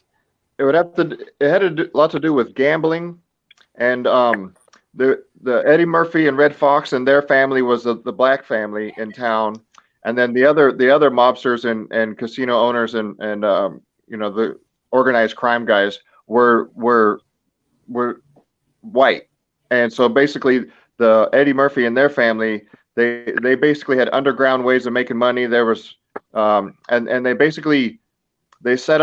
they set everybody up and they took everyone's money. They scammed everybody and then split town and went to a different town to start over before they all got caught and went to jail. So they were con artists. Okay. Yeah. So they were basically being con artists to the mafia? I feel like to everybody. More or less, yeah. So someone brought up, I thought I saw Richard Pryor's name. Was he in that too? I thought I saw someone mention Richard Pryor. Yeah. Okay. I'm pretty sure he was, yeah. Okay. My memory is not as good as all y'all's, so I'm just well, I'm pretty forgetful if you want to know. Me too. I mean, you remember more about it than I do. I just remember one little tiny piece. That was it. I've not seen it, so. I mean, it sounds interesting. Yes. Oh, it's excellent. It's excellent. It's excellent. I definitely recommend watching it for sure. What did it do in the box office? Oh, let me see. It didn't hit the Yeah, did it bomb or? Yeah, it's a comedy / crime. Gosh, I don't remember it being comedic, but like I said, I didn't see the whole thing. I don't. Well, Mom, maybe we need to watch it. 60 million worldwide. Oh. Okay, so it wasn't okay. So someone's here on Wikipedia, but Wikipedia is not always right. It said it made 95 million. That's a lot for back then. Yeah. It cost 30 million to make, which was also a lot back then. Eddie Murphy's name at the time probably. That's true. Yeah, that's exactly right. Someone brought up Arsenio Hall. Was he in it? Probably was. Let me look. He might have been. He might have been. There was a lot. There was quite a few. Yes, Arsenio Hall was in it. Della Reese was in it as well. Oh, Jasmine Guy was in it. Okay, Danny Aiello. Oh, Seinfeld. Fairly big names. Does everybody know of their favorite movie from '89 or a short list? Well, I think The Burbs. Well, I did. We know yours is The Burbs, Court. I mean, I listed. I'm sorry. I already mentioned this earlier, but Indiana Jones would probably be like my favorite of '89. For me too, would be Indiana Jones. What about for you, Joe? Yeah, for me too. Indiana Jones. Yeah, I had a real hard time, but I kind of came up with a top 5, which are all kind of obvious. But Indiana Jones, Batman, Uncle Buck, Major League, and Christmas Vacation. And I might say Christmas Vacation would probably be my actual favorite. Favorite? Okay. It's good, very rewatchable. Yeah, in terms of rewatchability, that probably. What about I'd have to agree with your top 5, except for just one of them that I don't think we mentioned yet was Driving Miss Daisy. I remember that movie. Forgot about that was a boring movie to me. I went to go see it with my grandmother. But I remember Morgan Freeman was in that, right? Yeah, Morgan Freeman and Jessica Tandy. Yep. Yeah. Yep. Just a fun movie. It was a slow film, and it was about the relationship between the driver and. I like how my mom's voice, just her tone, you can tell if it's not her favorite. I just like to see, to hear that. Did that one have Arnold Schwarzenegger in it? I don't remember. Yeah, I remember that movie was a big deal. It's too slow. Way too slow. You gotta do it now. Right here, that movie was a big deal. I do remember that it was a big deal, and I think Jessica Tandy was nominated for an Oscar. Did she win? I don't remember. Yeah, it was a big deal for. She was like, I want to say she was like the oldest to ever be nominated. Yeah, I think she was pushing 90 years old. Yeah. Oh wow. Yeah. I don't think I actually ever saw it because I mean I was still pretty young, but I know it was nominated for a lot of awards and stuff. I remember the mention about her age, like you said. What's that? Didn't it win the Oscar for Best Picture? I don't remember. She doesn't know. It might have. I think it did. I was trying to also ask what was Simon's favorite movie from '89. Looks like that. Well, I'll go through a few we haven't mentioned yet. Okay. Akira, which I've gone on about before. Okay. UHF, the Weird Al movie. If anyone remembers that. Saw that on the list here. Yeah, that was good. That was a good one. Kind of a little odd, but I don't. Yeah. Then there's the movie that gave us Daniel Day-Lewis, or at least launched him into the stratosphere. Won Best Oscar for it, My Left Foot. Oh yeah, I remember. That was the first time I heard about him. Mm-hmm. My favorite of the year, in terms of probably the biggest impact it had on me, was Heathers. Oh yeah, Heathers. Heathers, yeah. That one has certainly grown on me, and I think it took Joe Bob Briggs to make that one grow on me because a lot of the trivia that he mentioned when he played that on his show, and rewatching it, it's such a quirky little film. Right. It was. I wish good. Burbs. I wish he would do the Burbs on there. I could see that being Shudder. You think? I could see it. Yeah. It feels like it's not. I mean, I guess if Heathers could, then the Burbs could too. Burbs is probably more of a horror movie than Heather. So. Yeah, I don't think Heathers was quirky movie. Yeah. Yeah. To me, Heathers represents a sort of shift in tone sociologically. Like it's like the 80s was all sort of upbeat and everything, whereas Heathers was very, very cynical, which we saw a lot of in the 90s. Yeah. Yeah, I get you there. Yeah, it was I kind of classify that, and I don't know if it's accurate to do this, but I classify that as a black comedy. Mm-hmm. That's the way it feels to me. So I do have a question. I know. So Colin Pass said Akira was out in '88. The last time we talked about. But is it possible that it came out over here like the first time, maybe '89? I mean, I think it came out later, but I know there was a first dub for it. Okay, so it's not showing up in the list on '89 for '89. Well, I mean, if it came out later in '89, let me see. Well, Colin says that's what I was assuming. I mean, yeah, I would consider it '88, but if it came out later in the year, it does say '88, but that's when it came out in Japan. Yeah, but like the first English version, I couldn't tell you. I don't know. So did we cover all the? So the English dub. Holy cow! What? Well, there was the first one, and then the second one. Oh yeah, because the second one was in 2001. The first one was in '89. The first English dub was in '89. So we got it in '89. Yes. So technically, which Matt Ayer talks about a lot. He's like, "Go watch that one," which we know where that's going. Yeah. So technically, Colin, it was an '88 film, but as far as for maybe other markets, it was 89 for English dub. Anime's always got to be confusing. I know, right? Why do they do that to us? This dub, that dub. Yeah. Over here, over there. Yeah. Well, I mean, it took a while for this country to really get into like the anime stuff. To be honest, the Latin countries actually were all into it before we were. They were ahead of us. Yeah, you can't always trust Google, can you, Colin? So is that all the 80 films for 89 89.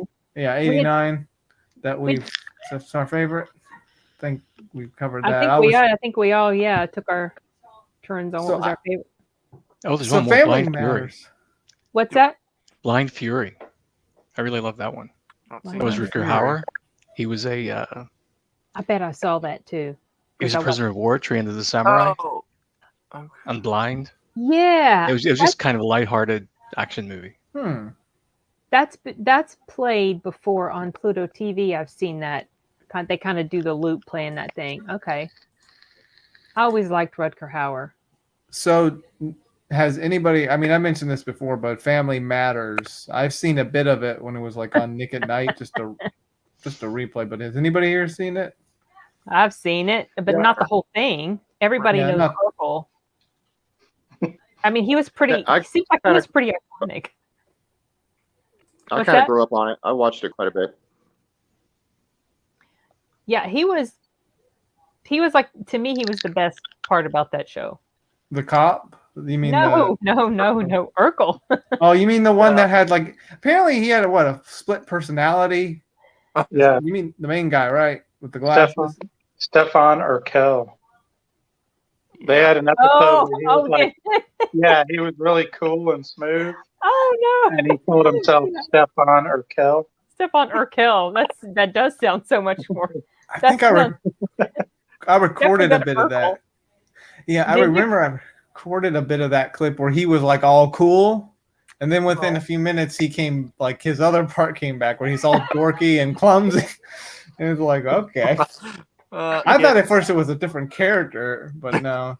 No, they used to rerun a lot of those like late 80s sitcom-y type movies on Nickelodeon back in, like Full House was on there a lot.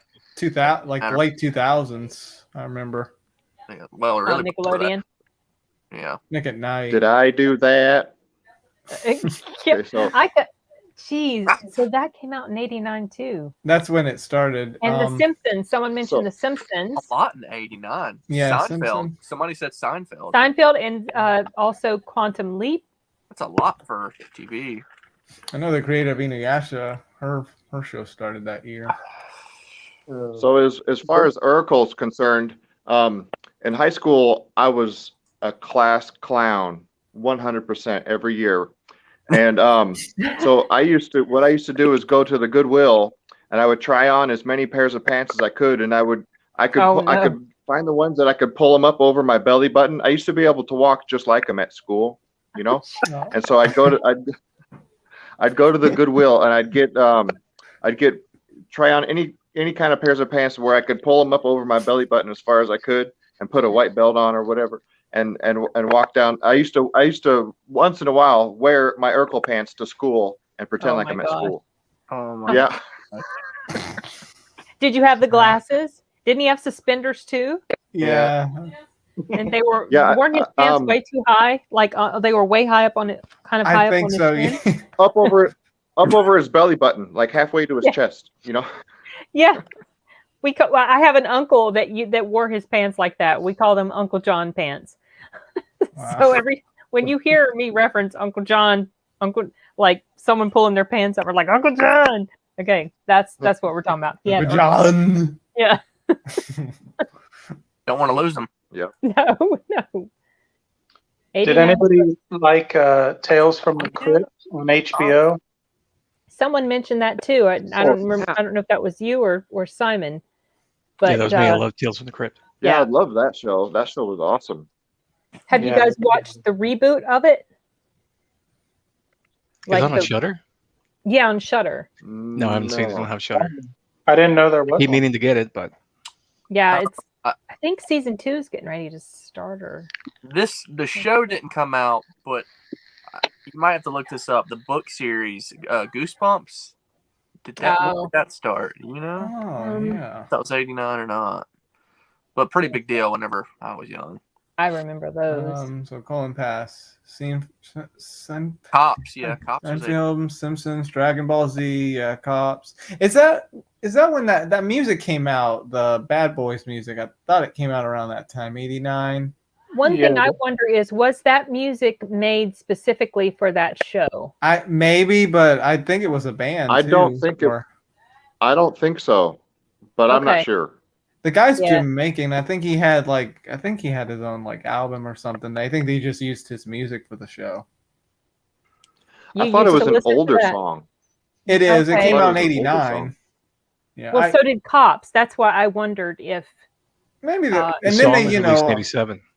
The song was released in 87. Okay. 87. Okay, so it wasn't made for Cops then. It was probably nobody knew the song until Cops used it as their theme song. It's a catchy tune. Yeah. And it was probably cheap to use. It was a perfect song. It was a perfect song for the show for sure. Yeah. Oh, absolutely. Arturo, you used to be obsessed with that song. Holy cow! Didn't we when you were taking me to what? Was it kindergarten? Was it to your preschool? Or preschool? Yeah. The short amount of time that you were in an outside school, and you used to listen to that song. I was like, can you play the Cops song? Can you play the Cops song? I associated that song with early morning commutes to your school. So you're pulling up to school with a little 5-year-old playing Bad Boys. Yeah. He was 4 at the time. Yeah. Well, so wait, I thought it was 2001 when we. You were 4 at the time. Yeah, and it was 2000. You started in 2000, and then I pulled you out in 2001 because you were sick all the time. That was the whole reason we started homeschooling. Yeah. So. Yeah. But I remember when you would take me, I wanted to listen to it. All the time. 100%. Yep. Cops. And now Simpsons.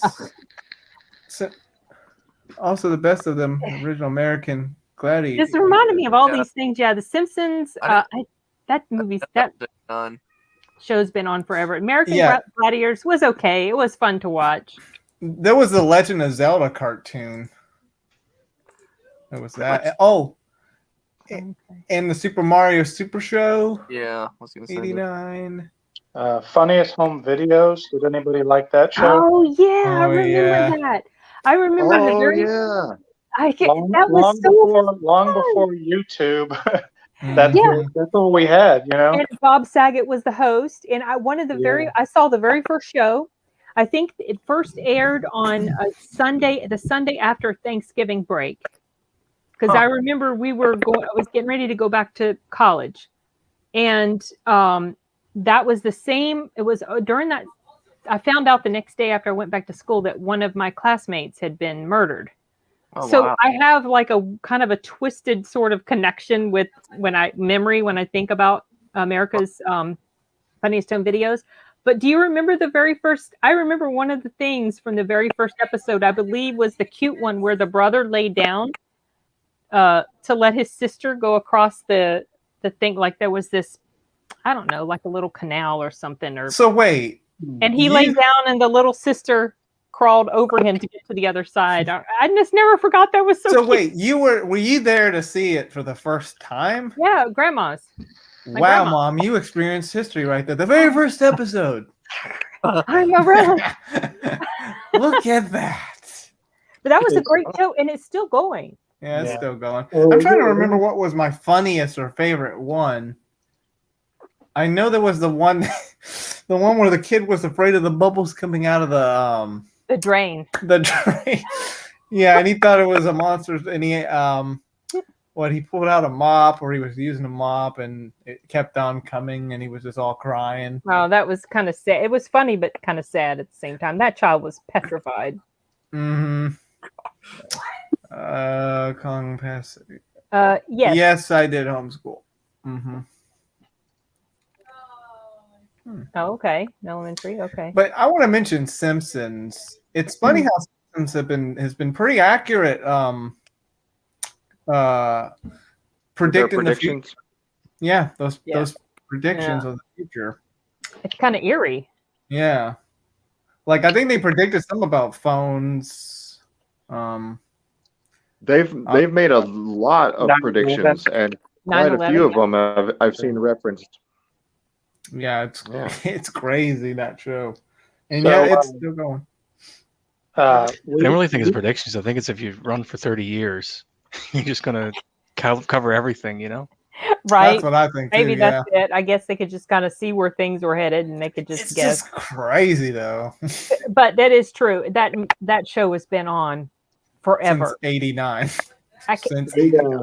When I was around 1990, we had a house that we had bought in '89. I mean, my parents, and they had to make they had to fix patch a hole in the wall in our house.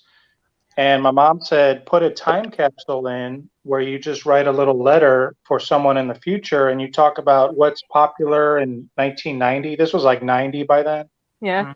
And I wrote a little letter, and the only thing I remember writing in the letter was telling these people from the future that a really popular TV show is called The Simpsons, which is funny to me because even in 2021, if they find the time capsule, they're gonna go, yeah, we know The Simpsons. That's funny. It was just 1 year old at that point.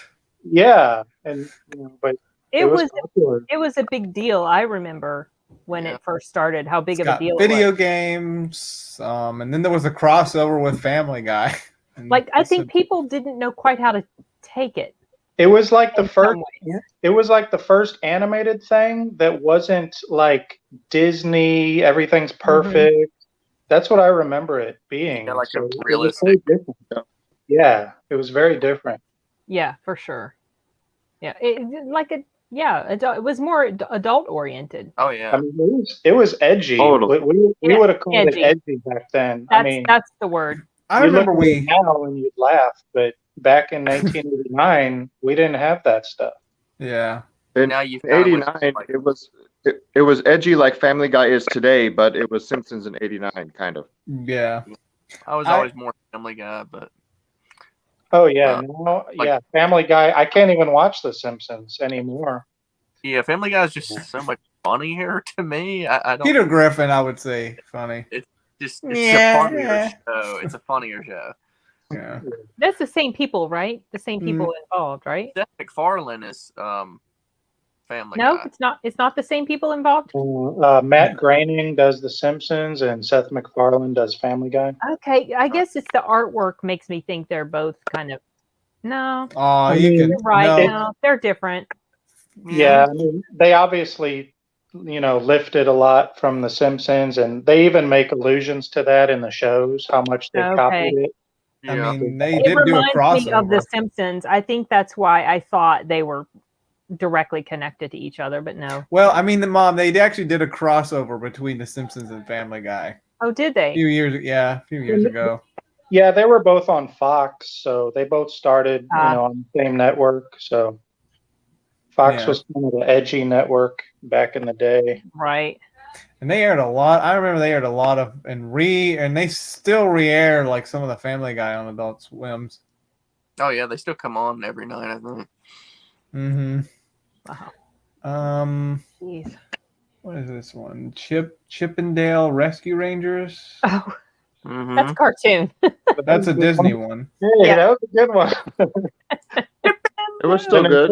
Good theme song. It's a good theme song. I watched it. That was good. So after it. What is Alien Nation? Anybody heard of that one? Oh yeah, that had no, that was based on wasn't there a movie and then they made a TV show? Mm-hmm. Yes. Okay. I think I used to watch the show at my grandma's. I've forgotten all about that show. Then there's something here trying to called... remember. Was what's his name? The guy who played in Princess Bride, didn't he play in the movie version of that? Mandy Patinkin or whatever his name is, the dude who played the Spaniard. I think he played the alien in the movie. Now I need to look this up. This is going to bug me now. Then there's something here called Rescue 911. Oh yes, William Shatner. Oh, Yeah. He was the host of that. I remember. What's that? I just remembered the theme song to how the show starts when you said Rescue 911. Yeah. They show the picture of the ambulance and then that little tune that they play. When did you can hear it, huh? I can hear it in my head. When was Law and Order? That might have been 90.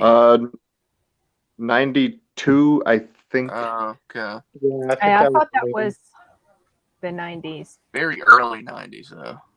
Yeah. So Alien Nation was James Caan, Mandy Patinkin, so it was him, Terrence Stamp. I forgot he was in there. Okay. I almost feel like I want to watch that movie again. Any Seinfeld fans? Any what? Seinfeld fans? Is 89 when it started? Huge Seinfeld, all the way, big time. Yeah, me too. I probably didn't start watching it till the mid 90s, kind of when like Friends came out, and I would watch both of them. But it still holds up today. I mean, you can watch it today, and the comedy is still relevant. Yeah, I've never got around to watch. What's that? Oh, go ahead, y'all. Kramer just steals the show. That's what I've heard. Oh yeah, Kramer. With the hair. Kramer's his physical ability to do those antics and just look so clumsy. It's just off the wall hilarious. Yeah, I just like how like neurotic they all are and like socially inept and just the situations they blow the smallest situations up into, these huge issues, and it's just there's no real character arc like there are in modern shows, and that's kind of a knock on Seinfeld for people that go back and watch it, is that nothing ever changes. Mm-hmm. The show about nothing. Yeah. Right. That's what I was going to say. It was called the show. It was wasn't it Seinfeld that described it that way? As the show about nothing. It's just everyday situations. There was even an episode where George Costanza and Jerry actually were trying to make a show and get funding to make a show about nothing in the show about it. So what did you guys think about? I was not a regular viewer of the show, but I remember that when the final episode came out, it was kind of a little controversial. Some people were not happy with it. What did you guys think about it? Everybody's expectations. I think everybody's expectations for the last episode were all different, and so it didn't really disappoint me at all because it was just one episode, so I didn't really have expectations for the last one at all. And since there were there any story arcs that carried through that you were expecting to be concluded? But it didn't sound to me like it was that type of show. Yeah, I mean, I think that was the problem, was that there wasn't really anything to conclude. So they just had to come up with, let's do something. And, I think I heard like the last episode was such a big deal. Like there was I don't know about hardly, but like a lot less traffic or something. And somebody had to be rushed to the hospital. Oh man! They made it. I don't remember the full They made it in good time. Yeah, you'd have to look it up. Like it was just the traffic was just not nearly. I guess because everybody was trying to go. You'd have to look up that story. I can't piece it fully together, but I remember saying something about that. I think it might have been somebody. I don't remember the last episode offhand, but I remember it was a big deal. The anticipation leading up to it, because the show was on for 9 years or whatever it was. So there was a huge anticipation for it to be like some epic last episode, like in Friends kind of was or whatever, but I don't remember for sure. I thought it involved a jail, them going to jail or something. It did, yeah. Okay. I guess we don't need to worry about spoilers, I guess, right? I would say probably not. Go ahead. if Corey or Arturo don't want to see it, I guess just wait. What is this? I plan to watch it, but I mean, I guess you can. Wait. What is this again? The ending of Seinfeld. Son. Yeah, that's the movie, right? No. Or It's the I comedy. don't show? think you would ever watch it. I mean, Yeah, I doubt you would. it looks like I froze. Did I freeze? No, I can. You're still moving. Oh, okay. So they were all four of them were out and about, and they saw a overweight guy choking, and instead of helping him with like the Heimlich maneuver or something, they just were laughing at him. And a police officer saw them and arrested all four because they said they weren't, I guess you have to render aid if you see somebody that needs it. Okay. And so that's what they got arrested for laughing at a fat guy that was choking. Okay. I heard there was some dark elements to that last episode. No, it was just, they're very shallow people and they end up in prison because of it. Okay. It was silly, but that's how the show was. Yeah, I remember in the 90s, my stepmom thought that show was just dumb. She didn't like it. She couldn't stand why I watched it. But about 2 years ago, she discovered its comedy 2 years ago, and now it's her favorite show. She sets it on record on all the new episodes. That's funny. So how many times have you told her I told you so? I told you so. A couple of times, but she'll never admit it though. You know what I mean? That's funny. Yeah, I know it's super popular. That's okay. Like a lot of people love that show. I've never been into it. I do remember Kramer and his antics. Curb Your Enthusiasm. I have never Priceless. I've never seen that show. I like that show too. I don't remember who's in it. That's Larry a good David? One too. Maybe. Is that Larry David? Larry David. Yeah. Oh yeah. Yeah, you're right. Oh my goodness! That first episode was in 2000. Oh, holy cow! I think that was basically kind of like a continuation because it was Larry David. So I think a lot of people that like Seinfeld like Curb. Oh, it was a character from Seinfeld. It was a spinoff then. Well, I think George Costanza was basically representing Larry David. I froze. I'm gonna leave. Oh yeah, he did. Can you hear me? I can hear you, but you are frozen. I think my phone. Okay, I'm gonna leave and come back. Oh no. Your phone is dying, Corey, again? Close, yeah, because I don't have anywhere to plug it up. And it was on like 80 whenever I first started. This geez. Quite a bit. Wow. You should use your laptop. That's what I've been. Just easier, I guess. Yeah. Corey, just get your laptop. I know. Hook it up. Do it now. Okay. All right. There we go. He's back. Does anybody remember USA Up All Night? Is that the one where they would show each hour was a different sort of like a crime show?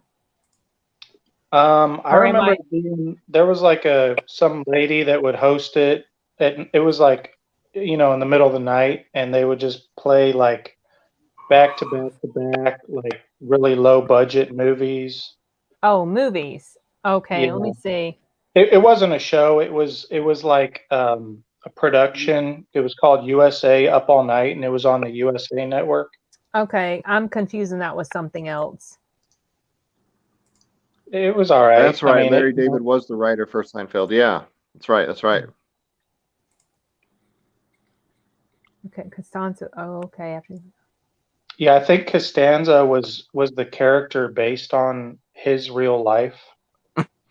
And I seen something recently about why it wasn't actually Larry David play his own character, and I forget what it was, but it was really interesting.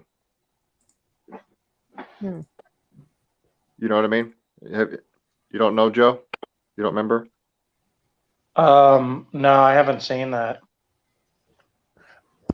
Oh, has anybody heard of Baywatch?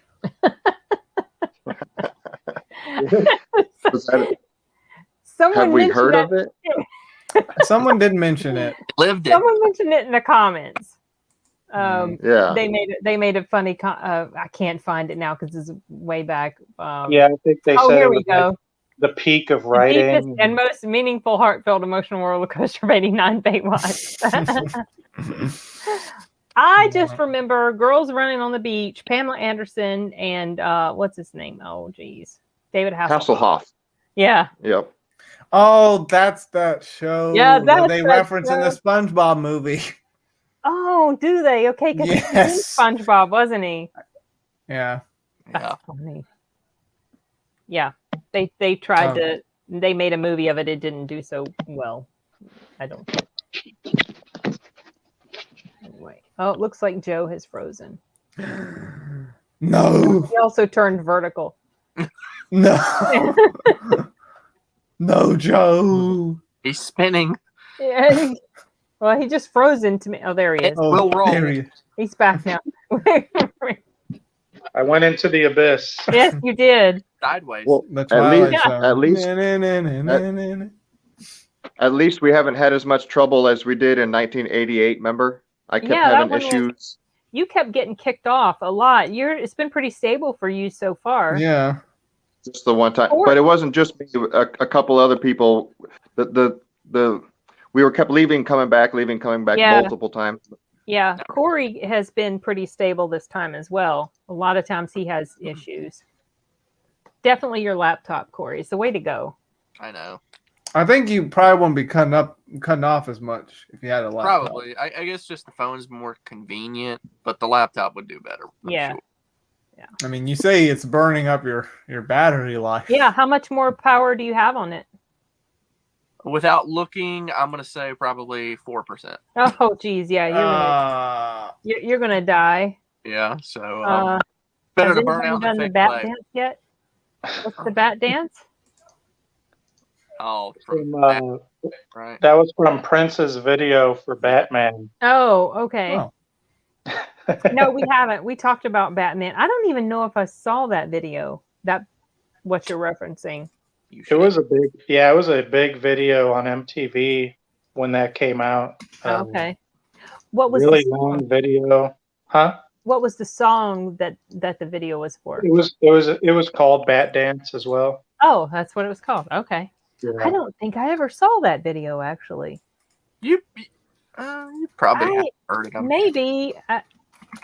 I'll have to look it up. I'll have to check it out after the stream. It used to be, you used to not be able to find it, but since Prince passed away, I think you can actually find his stuff online now. Oh, but really?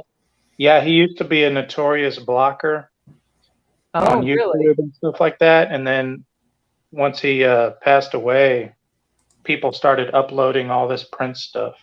It's on his YouTube channel.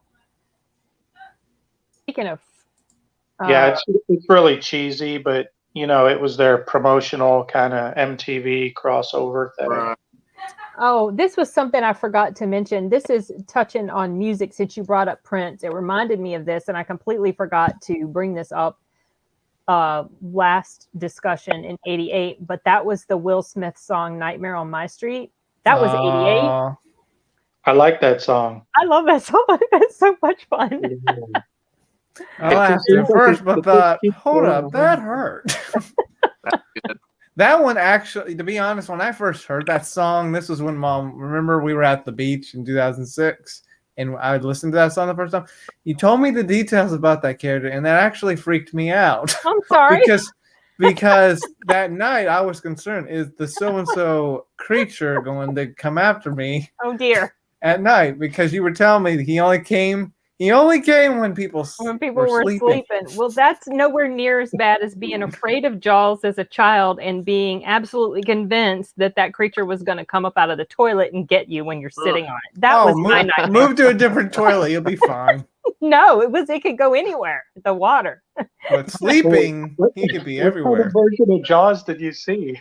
I was very young when I was exposed to it, and since I didn't, that was kind of it was traumatizing as a kid to see him kill that guy in the boat. That really. So just any water at all you thought.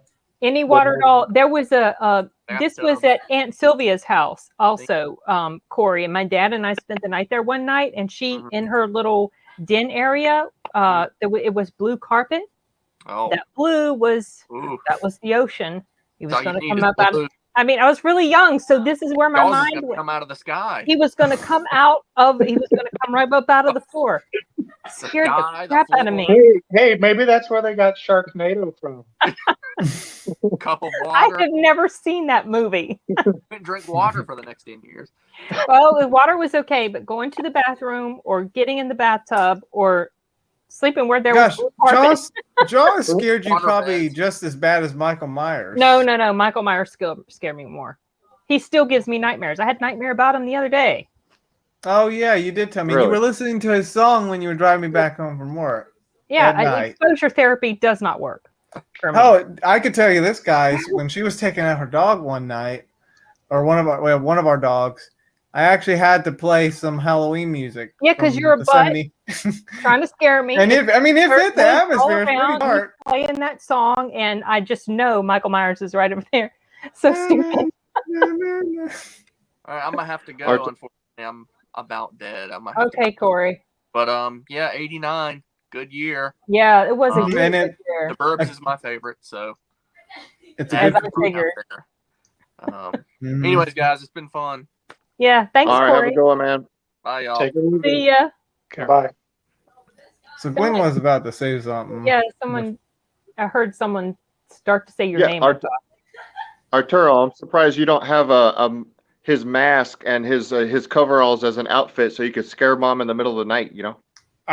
He does. Okay, I do have a mask. He does have that, and he has threatened to scare me in the middle of the night, and I have told him you had better not.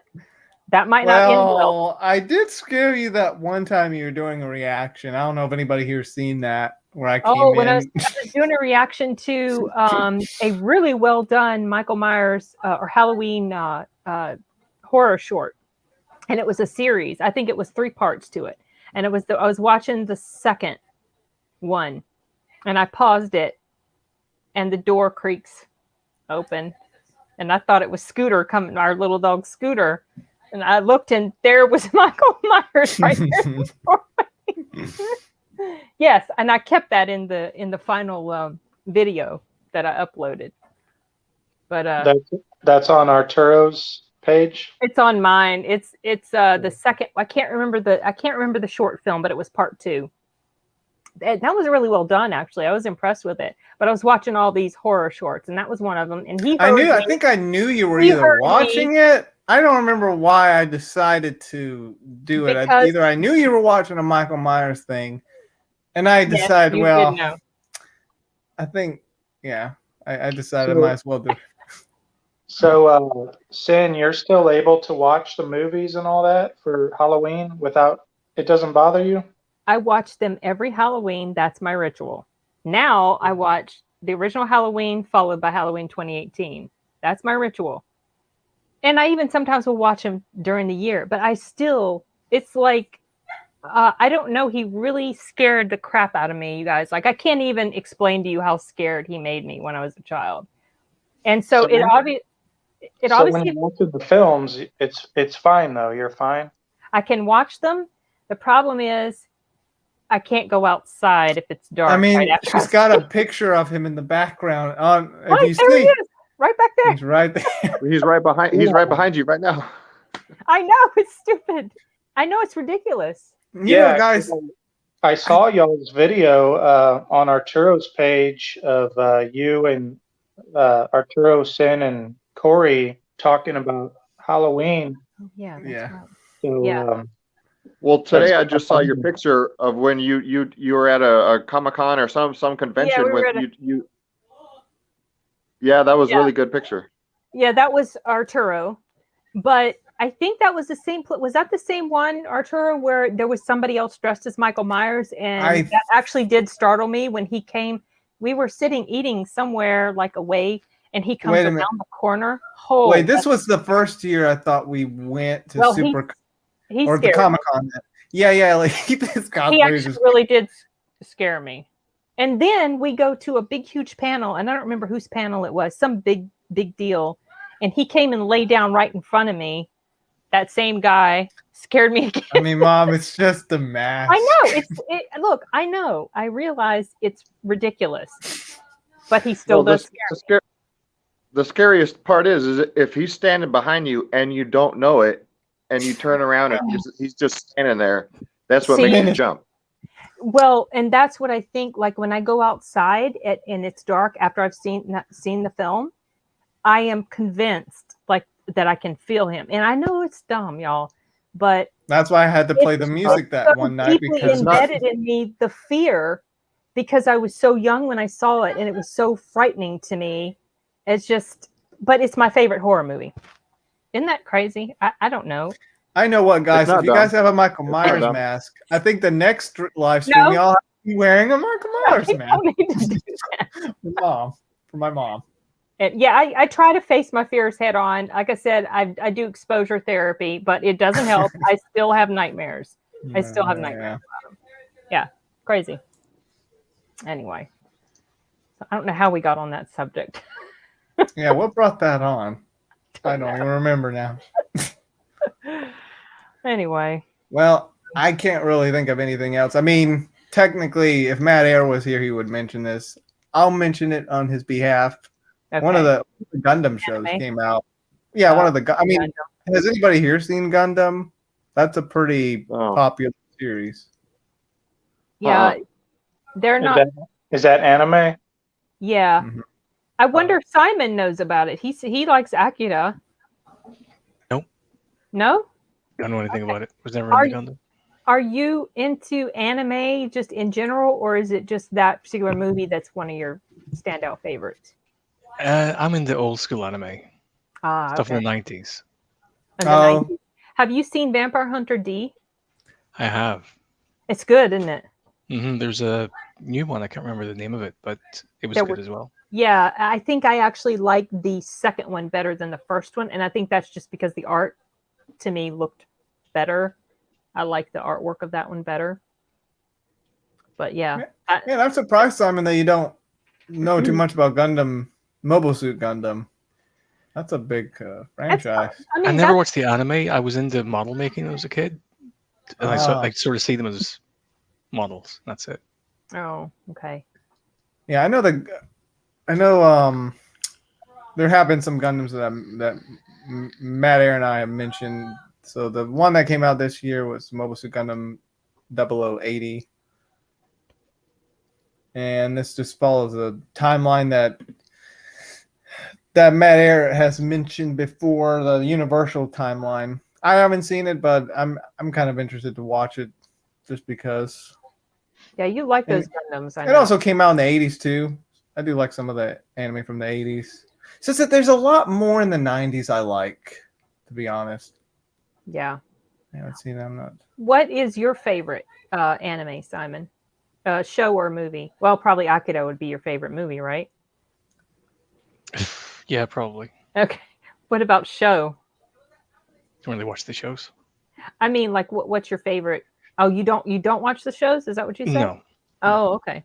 Okay. What is wrong with you, Simon? Why? I think it's the dubs. It's the intonation in the dubs that don't really match up. You don't like the dubs? Then watch a sub. Yeah, anime never.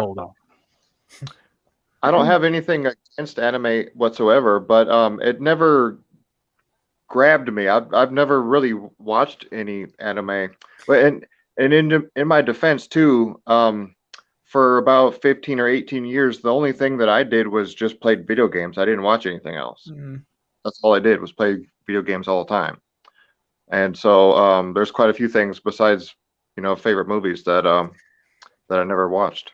Yeah, it's funny. So there are some TV shows I like, but for some reason I prefer anime over TV shows, or actually, to be honest, when it comes to like live action stuff, movies over TV shows. I don't know. Just maybe because lately just TV shows are just like generic. It's such a time commitment too. Yeah, but well, I mean, okay, with anime, I don't know. For some reason, time commitment with anime as well. It is, but for some reason, their stories are pretty impactful, and I like it. But for some reason, like, okay, I liked some of AMC's shows like Turn. I did like The Walking Dead. Then there's Band of Brothers, and there's a few other, but I don't know, like TV shows, they never really grab me as much as like a movie would or an anime.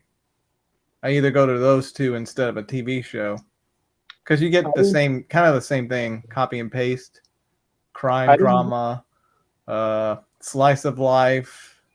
It just feels generic, but that's just me. I heard someone speak up a second ago. I couldn't tell.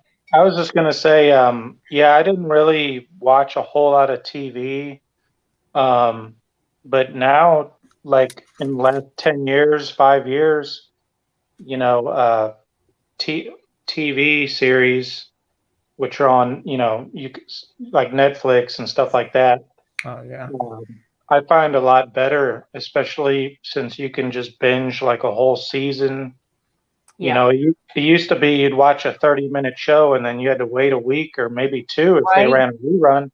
Right. And it would take years to watch a show.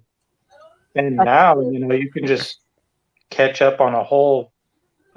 Like my wife watched Breaking Bad, the whole entire series over a weekend. Holy cow! Yeah, it was like 62 hours or something. She had never seen the show. She loves TV, and she had never seen the show. And somebody told her it was really good, and they were running a marathon one after the other for like the whole. It was maybe it was like Labor Day weekend or something, an extended weekend. And she said she watched like 62 hours of TV. Oh, wow. And she saw the whole series. And I would come in every 4 or 5 hours and just go, "What did I miss? Catch me up." And she'd go, "Oh, this happened, this happened, this happened." So, that would have taken her years. Right. And she was able to watch the whole, and she loved it. So she was like, "That's one of the best series I've ever seen." And she got to watch Breaking it Bad was really in a weekend. Really good. Yeah. Yeah, I've heard a lot of good things about it. I've never been drawn to it. But I understand that people, the audience was very satisfied with how the show, because so a lot of times shows go on too long and then they just degrade in quality over time. Like The Walking Dead, for example. The Walking Dead is one example. And also, so they would have a season, which was a lot of times maybe 20, 21, 23, 24 episodes. So, it can't be in one season, and maybe they would have multiple seasons. So like Supernatural is another one that went downhill after a while. Because it's like you can't keep up this solid storytelling for that many episodes for that many years. So now, like a show like Breaking Bad, I don't think each season was crammed full of like a lot of episodes. Wasn't it just like, what, 10, 12, something like that? Well, yeah, I think the whole series was like 62 hours. So yeah, it was like, what, 5 or 6 seasons? Yeah, whatever that is. So I would prefer, like, I personally have gotten to the point where I prefer shorter seasons, maybe longer episodes, but shorter seasons. And it seems to me like those just are so much better. Like Ozark on Netflix. That's some really good storytelling, and not a huge amount of episodes per season. And Longmire is another one. Longmire got better after it left cable TV and went to Netflix, because then they shortened it down to about 10 episodes instead of 13, I think, and they made the episodes longer. So I was watching some of that with you guys, but that's a good show. I love that show. Yeah. In Breaking Bad, I just remembered that the comedian Lavelle Crawford's in some of the episodes. You heard of Lavelle Crawford? No. I'd have to look him up. Oh, he's hilarious. But I found out what's his name? Bill Burr was Bill in Burr there. was, yeah, both of them. They were both in a couple episodes towards the end. Yeah. Oh, so they were. Maybe that was the guy that was in the episode in the scene where Bill laid down on a pile of money. Yeah. Yes, the other guy was Lavelle Crawford. He's a hilarious comedian. Okay. Yeah. Okay. Yeah. The way he tells a story, like I haven't seen nothing of his that's new. He doesn't have a ton of material, but Lavelle Crawford's hilarious. I'll have to try to check him out sometime. There's so many people I want to watch, you guys. Yeah. I bet you it's hard to keep up on your channel with all the suggestions, huh? It is. You know what I've done? I've created this long to watch list, and I think it might have like 500 or 700 things. It's really hard. It just grows and grows. I was keeping it on I was dutifully writing it down in this word processing program, but then I was like, it's just easier to save it on YouTube. I could just make a playlist. So I have a private playlist of reaction things, and there's so much on there. There's a lot of stuff that I would like to check out. That's how I discovered you. It was a reaction video to Norm Macdonald, the comedian. Oh, Norm. Which one? I love Norm. I love his channel.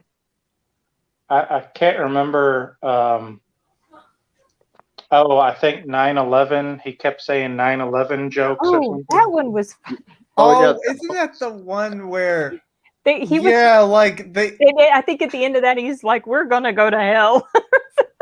Isn't that like two people in the room? Yeah, it's like a little podcast. And they're making a serious matter somehow funny or something. So and so my mom was watching because I introduced her to that video, and so because she was talking about Norm Macdonald, somehow that came up, and so I showed her that video. And when they're joking about 9/11, and she's like, "That's not funny." It's like, no, 9/11's not funny. But what tickled me was they were making each other laugh, and it was that they were cracking each other up. Like the part where, like, I think at the very end of that video, that he was like either 9/11 or something. The way, and that made me kind of like why? I'm thinking, why am I laughing? Why am I laughing? It's what Norm is known for. Yeah, Norm is known for the. Sorry, you guys are both trying to talk. What? Yeah, no, it's okay. I heard Norm. That's what Norm is known for. Was one of the things I heard. He's known for, like, when he gets to the punchline, he pauses and he leans forward and he says the punchline only like Norm can. You know? Okay. Yeah, I mean, he'll say 9/11, and then he stares at the guest, for 5 seconds, and they have to laugh. Yeah, it's like. And the one with Larry King said something about he was a great guy. He had dementia or something. Yeah, and he's like, "Don't laugh at that." Yeah. But see, then that makes you want to laugh. It's so funny. Like they made the subject matter something like. Subject, it's a serious subject, but I want to see the one where he went on The View. That's a good one.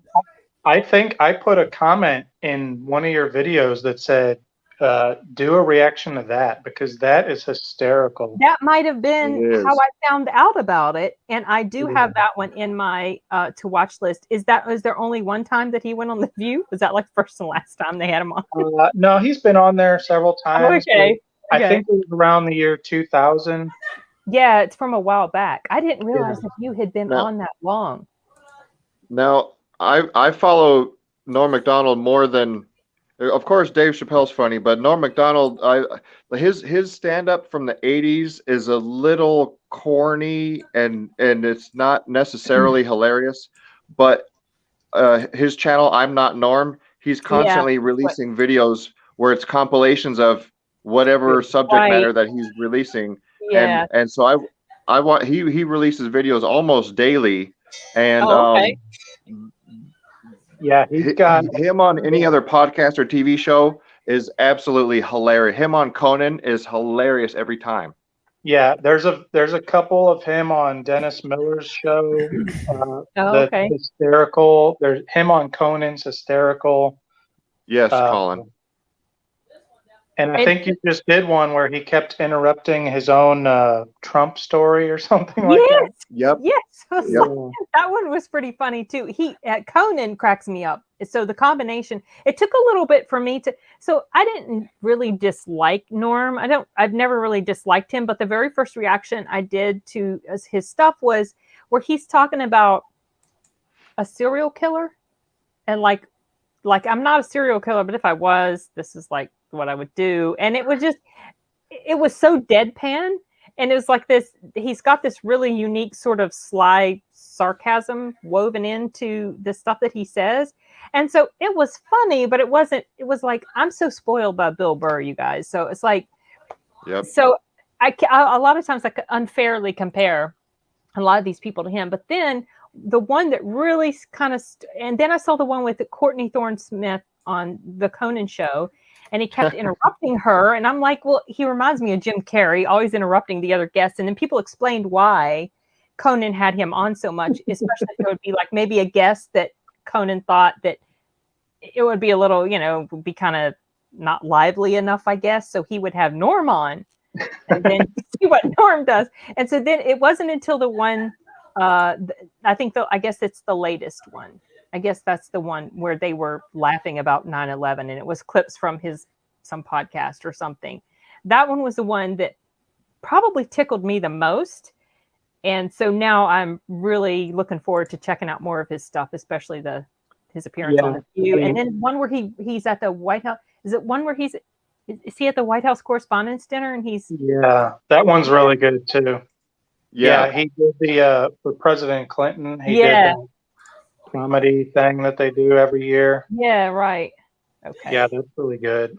He tells Bill Clinton that he looks at Bill Clinton and tells him it only works if you inhale. Right. That's right. Yeah, that's exactly right. That's the one. Sorry, he's referencing the serial killer one. But yeah, I had seen his videos so many times. So when I saw a recommendation pop up of a reaction, really? And I've never really seen reaction videos, and I thought, well, this will be funny to see somebody else, because I know when all the funny parts are happening. Right. And so I watched it, and just seeing you react to the scenes, was so funny. It's even better.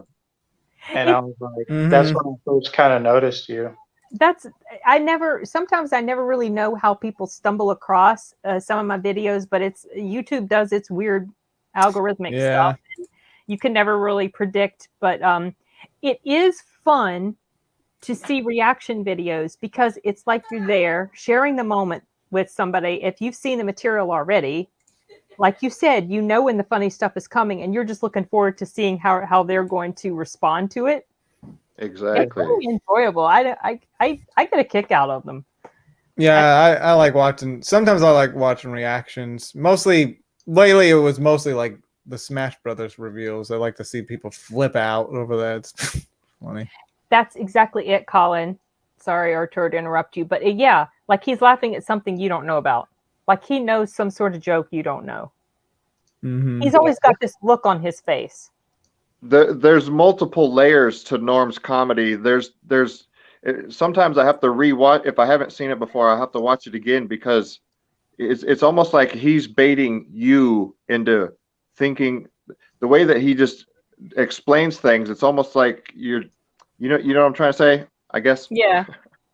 It almost reminds me a little bit of is this the guy's name, Stuart Lee, the one that did the Braveheart? I think is he Scottish, the guy, and that's kind of what the style kind of reminds me of Norm. Like this quiet, sarcastic type humor where he's trying to bait the audience, if that makes any sense. They kind of, I don't know, they just remind me of each other. Except I think the other guy's a little bit more heavy hitting than Norm. You'd have to check out some of his stuff. I think his name was Stuart Lee. I think that's his name. Well, I saw that video, and then I saw you talking about 1987 with all these folks, and I was like, wow, that's right up my alley. Oh, yeah. Oh, okay. So that was about that time? Gosh. Yeah. Yeah. Then I kind of reached out to you or whatever to see if I could talk.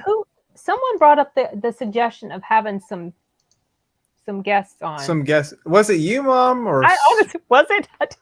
I don't even remember. Was it me? You? It was between 1986 and 1987 at the end of the 2 hours when you guys were tossing that idea back and forth at the end of before we did 1988. That's why we did 1988. Was the first time I was on. Yeah. That's the first time we had all three of you guys. Yeah, exactly. So, okay. Did Simon say something a second ago? Oh, that was me who suggested it. Okay, in the comments probably, and then then we talked about it. Well, thank you, because it was a good suggestion. I mean, it's harder to interact with the people through the comments. There's no two-way communication. We can only respond. You can't talk back. You have to type back. Yeah. So, delayed and stuff like that. Exactly. Yeah, and sometimes I miss comments that come in. I don't want anybody to think we're ignoring. And then every time I click on a comment, you click on the comment and make it disappear. Right. You click on it and then I click on it and it goes away. Sorry. It's like, what are you doing? But someone had one cool thing that I noticed when I started watching, I think 1983 was the first time I watched. It was about the same 6 or 7 or 8 people that were watching, commenting each time. So it wasn't like we had 50 people commenting. It was like the same group, and that's I think when the suggestion kind of came up where we should all just jump on because it's the same people in the comments anyways. Yeah, it's like a little small group of pals hanging out, talking about stuff like this. Someone mentioned something. Oh, okay. It's Colin. He said we should host a live stream where you talk about current media that you're checking out, the TV shows and movies from the last year, or stuff that you have just discovered. Yeah, there's some stuff I want to talk about. I found to watching The Wolf of Snow Hollow. I did a reaction to that. I can mention a lot of animes too that I'm interested in. Of course you can. And some films too. I mean, like, what is it? Ones that we're interested in, or is it ones that we have watched, or mixture of both? I guess that would be anything. I mean, there's no strict rules. We could just decide what we want to do, what we want to talk about. Because there are some other sort of, movie related discussions I would love to have, like, the top whatever, and then your favorite whatever. Like there were a few movie discussions we had where we were all going around rotating. The three, like, technically not a top 10 list, but at least 3 of our favorite. Yeah, our top 3. Sorta. We did one with 3 films. We did one with 3 animes. Maybe we need to do one with 3 shows or something. Or one of the who suggests the one for 3 favorite hero movies, I think. Someone suggested that. Maybe it was Colin Pass. I can't remember who it was, but someone suggested doing an episode where we talk about 3 of our favorite superhero. I think it's so-and-so superhero, something like that. That would be tough because I have a lot that I enjoy. I mean, yeah, it was tough for me to pick like the movies. Yeah, I could talk about movies and stuff forever. I love talking about stuff like that.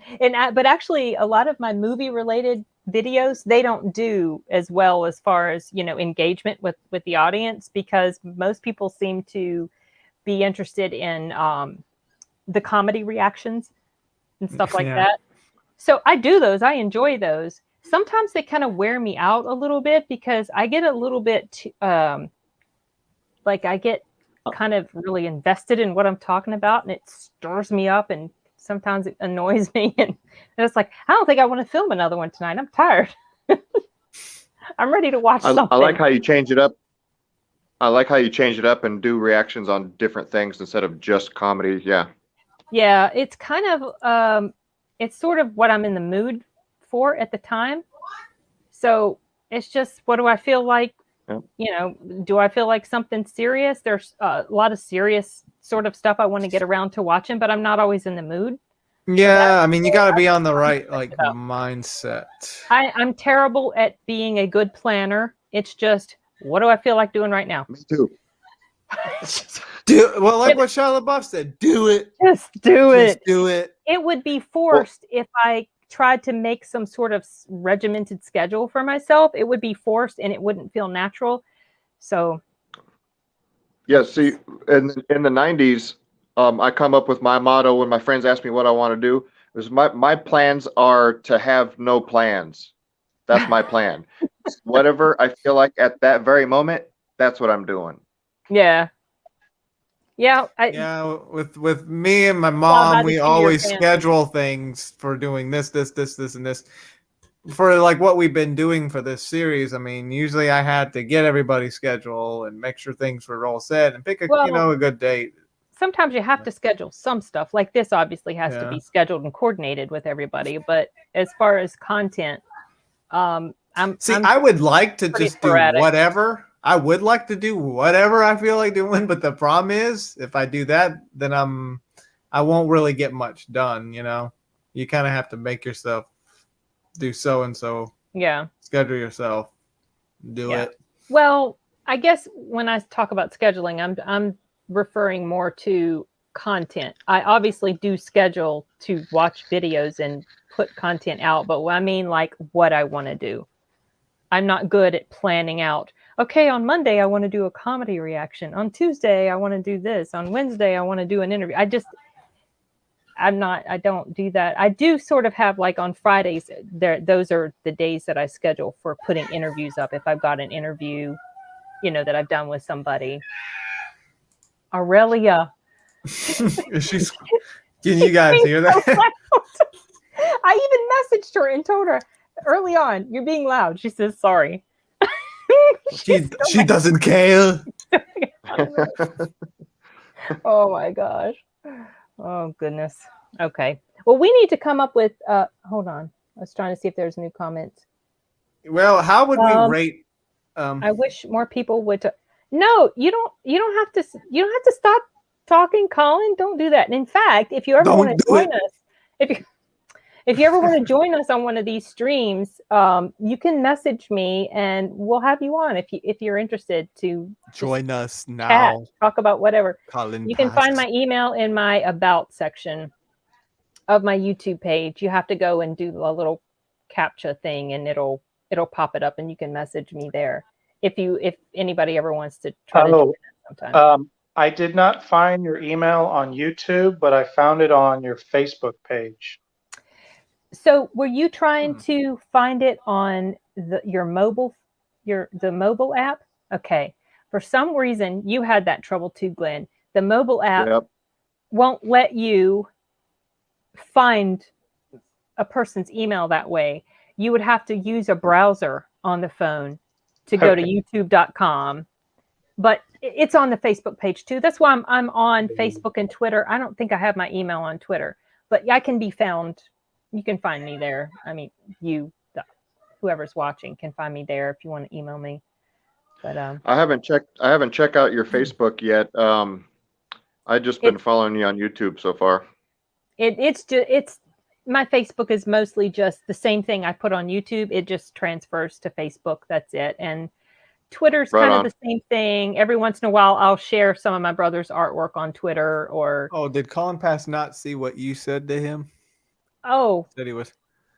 He might not have. She said, if you want to come on here. Yeah, I was. You said I've been talking so much, and I was like, don't worry about that. You don't. You know, he was like, I'll try to stop saying so much. You don't need. I said the same thing. I did the same thing. The first movie conversation you guys had that I joined in, I did the same thing because I was commenting every 30 seconds.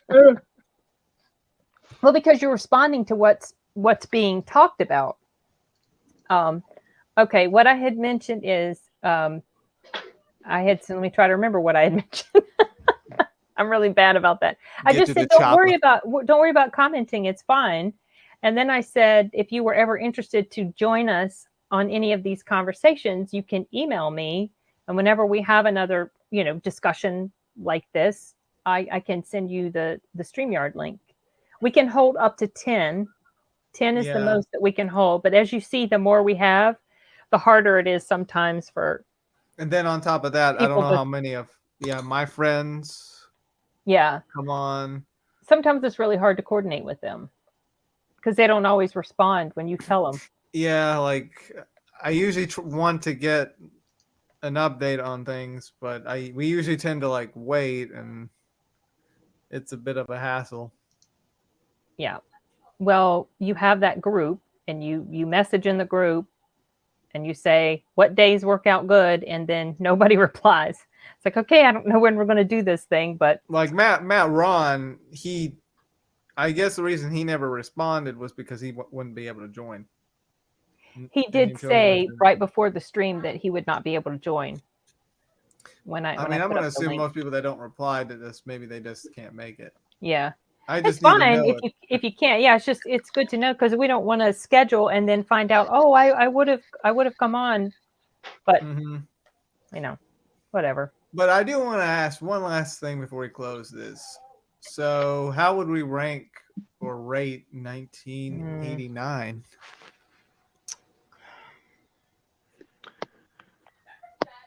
As far as in the 80s, so my favorite's 84. I know it's 84, but how would you rank 89? It's a toss-up in some ways between 87 and 89. As far as your favorite for the decade? Yeah, like your favorite as far as, I guess, your favorite year, and I guess you can decide how you feel about it however way you want to, either because it has your favorite movie or it's got so many great movies. Like 84 was just full. Yeah, it was massive, but obviously Terminator. Well, yeah, there's that. So, I mean, that's a given. Yeah, there you go. But 89 had a lot of good stuff in it too. Mm-hmm. And so I'm kind of torn between that and 87 because 87 had good content. I have, I don't know if it was because what age I was, but like I said, I was 10 that summer, and I really remember that summer and that year and a lot of these films and the music, and 89 to me is a very nostalgic year. So I have it real high up there. Yeah.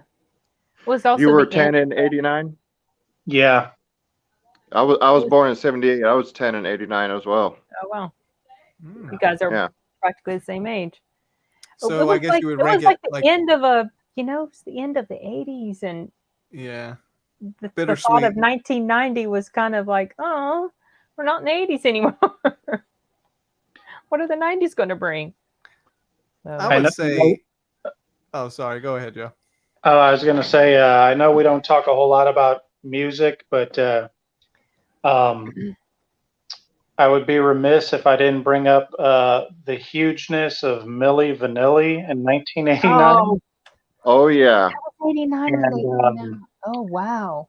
I really like them, and so did I. It really sucks that what happened, and I really liked a lot of their songs, and I really kind of associate that whole summer with, them and Paula Abdul. And, oh yeah, Paula Abdul. She was fun. All that. I mean, not New Kids on the Block, but when I was doing research, it said they came out that year, but not for me. But you'd have to mention them. But yeah, Milli Vanilli was huge, and Batman, and I really have like very specific memories from '89. Yeah. Swimming at my friend's pool, that summer. And so it was a great year. Good memories. I remember it being a great year. The #1 stripper song came out in '89. Alice Cooper's Poison. That's a stripper song. Mm-hmm. Okay, I didn't know that. So Joe, that would be what? I've even heard that song. Like a 10 out of 10 for 89? Yeah. I'd say a solid 9.5, probably at least a solid 9.5 for sure. Simon, what would you rate it? Probably about 8. An 8? Yeah, I was kind of going around 8 too.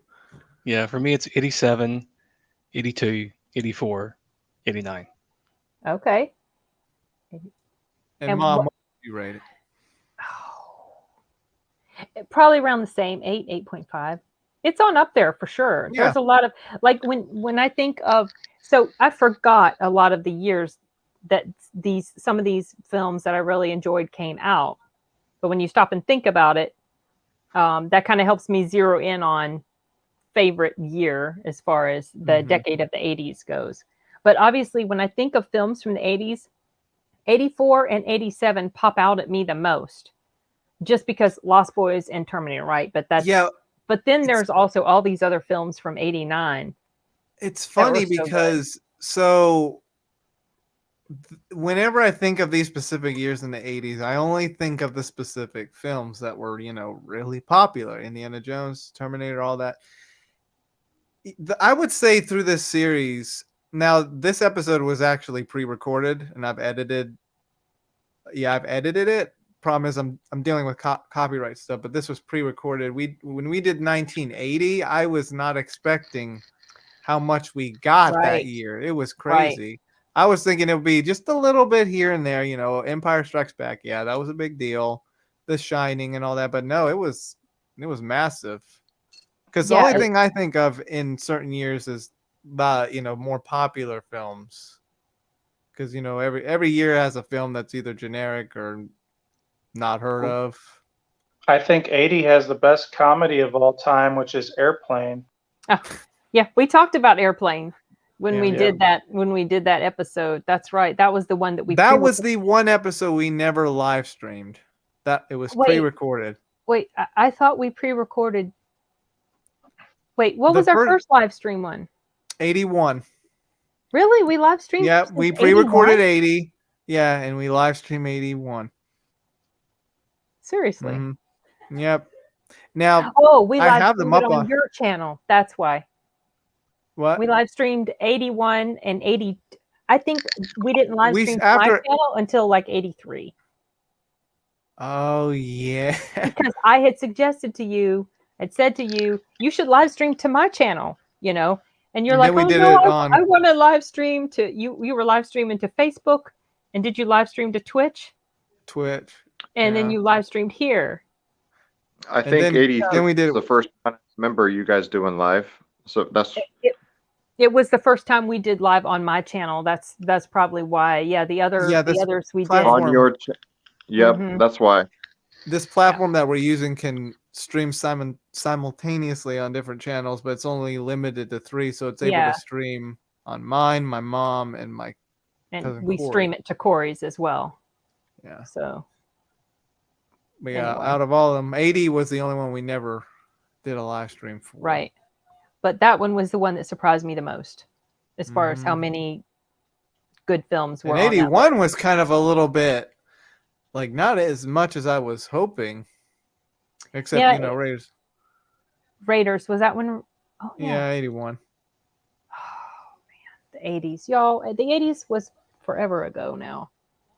Yes, it has. And goodness, 81 turns 40 this year. Holy cow. Wow. Terminator 2 turns 30. Oh, yeah, 91. Terminator 2 is never far from my mind, you guys. I know it. I know. You have the poster right behind you. I can't help it. Well, so, it's in the background of all your videos, every single one. Yes, it is. So do we even bother showing up for 91, or is it just going to be you talking about? Me talking about the Terminator. Maybe I should I should just sit there quiet. I mean, I actually didn't dominate the conversation in 84 when we talked about Terminator. I mean, I did get it out of my system. Yeah, get it out of your system. Just let it out. There were so many other good films. Kindergarten Cop was in 91. That was a good movie. Another Arnold movie. So we are gonna do the 90s. Yeah, definitely. Because even I'm looking at the 90s and I'm having that nostalgia feel for the 90s. I mean, there was a lot of great things in the 90s. Maybe not the same feel as the 80s, but still a good decade. stuff. I was a teenager in the 90s, and just about most of my best memories were all in the 90s for sure. Yeah. I was like, I really like the 90s. You really like what?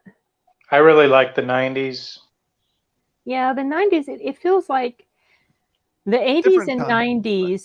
So the 70s, when I think of the 70s, it feels like a time of just so much contention. Yeah, gritty.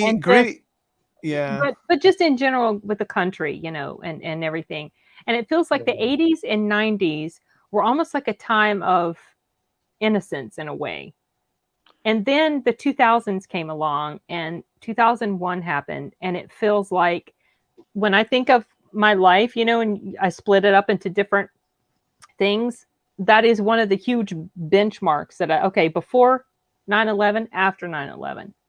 Yeah. And it feels like things just changed in so many ways, you know? It's like there's this sort of I agree entirely. Yeah. So you guys you kind of know what I completely agree. Yeah, I mean, I was 22 when 9/11 happened, and I remember going to bed that night thinking tomorrow morning that the United States is going to be different, and it's never going to be back to how it was. And 20 years later, I say that I would agree with that.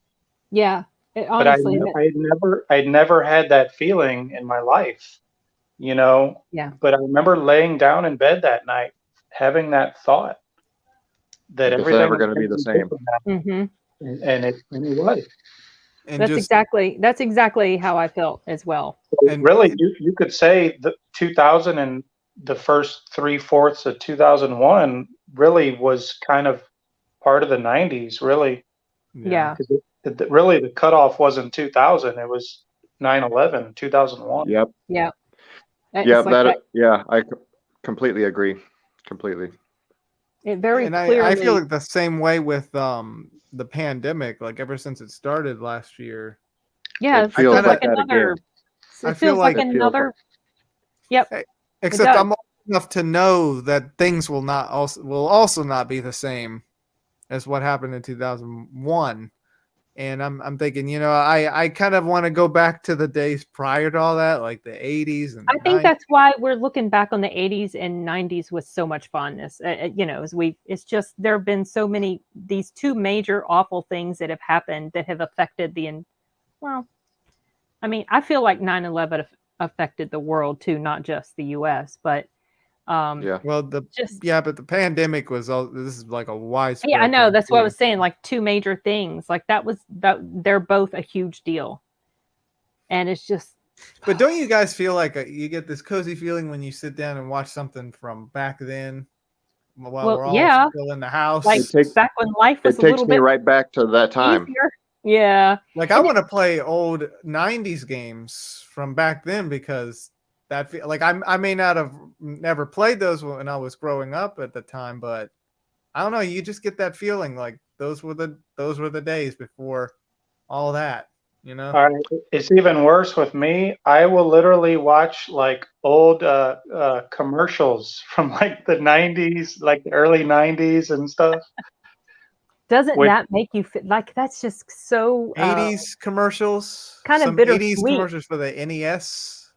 It's funny how it takes you back, you know, like when you're a kid, you hate commercials and you want to fast forward them.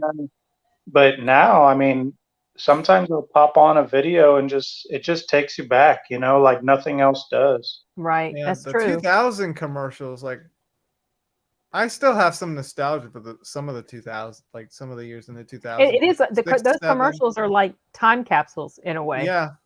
Even something will come on a tune that I haven't heard in years, and I go, "Oh, I remember that tune or that jingle." Just it takes you right back to that day that you heard it, doesn't it? Exactly. Yeah. Gosh, I remember that commercial. Yeah, that's crazy. I agree with what you're saying, Colin, as well. That the internet has made things. The internet it's like this double-edged sword with the internet. It's been responsible for so many awesome things and for being able to meet so many people around the world that you never would meet otherwise. Like Simon, Glenn. I know, like all you guys, but then at the same time, there's just this very dark nature to it as well. It's kind of like I have a love-hate relationship with the internet. It's vital for me because I work from home and I depend on the internet, but still, well, it's, I've said this a couple of times before, but like before the internet, everybody who disagreed, for the most part, would leave each other alone and not bother each other for the most part. Yeah. But now with the internet, everybody who disagrees can slam into the same intersection and argue about it all the time. Yeah. You know what I mean? Yeah, no, I know what you mean. And it's like there's this concerted effort to force people to think the way you think. You, general you, not you, but you know. And it really seems to bother some people that if they don't think the way you do, they're determined to destroy you because of that. Like the Twitter mobs that happen. You know, it's Twitter's really crazy. Not really the best place. Twitter's awful, but it's kind of representative of the type of stuff that goes on in the internet with these little, what they call the keyboard warriors, you know, people who are just so hostile, saying things to you behind the screen that they would never say to you to your face. You know. All right, Simon. I kind of chuckled a little bit inside when I saw that. When I saw what he said. I was used to things blowing up. Yeah, I saw that. I mean, it's not funny, but it was funny what you said. I'm surprised people were. Don't worry, I was cracking jokes about 9/11 the day after. I was surprised people were so shocked. Yeah, it honestly it did seem like an eventuality. I think that was something that people sort of expected was going to happen for quite a while, but when it did, you know what's funny, you guys? The 2 days before 9/11, you know, on the Sunday paper, I don't know if you guys have ever gotten the Sunday paper, but there was this little sort of publication that came with the Sunday paper called Parade. It's a Parade magazine. Yeah. And I used to like to look through there because there was interesting little articles. And I looked through there and there was this. What's that? They had the Ask Marilyn Vos Savant. Yeah, they had those. And just little articles. Like I saved one of Arnold Schwarzenegger when Terminator 3 came out, you know. But there was the one 2 days before 9/11, and it was this little tiny, just little like a thumbnail type of article about how they were trying to find Osama bin Laden, and they were flying over these areas, throwing like the U.S. or whoever was flying over areas where they thought maybe he was.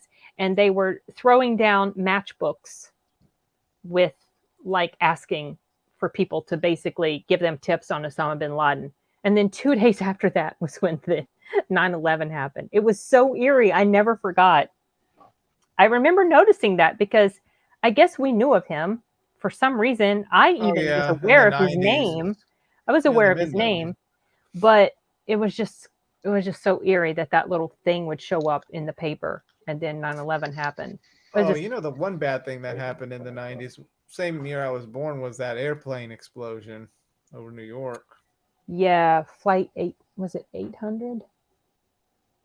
That's eerie too, because in 86, I mean, yeah, different things, but you know, that space shuttle that blew up too. 10 years later, the airplane blew up.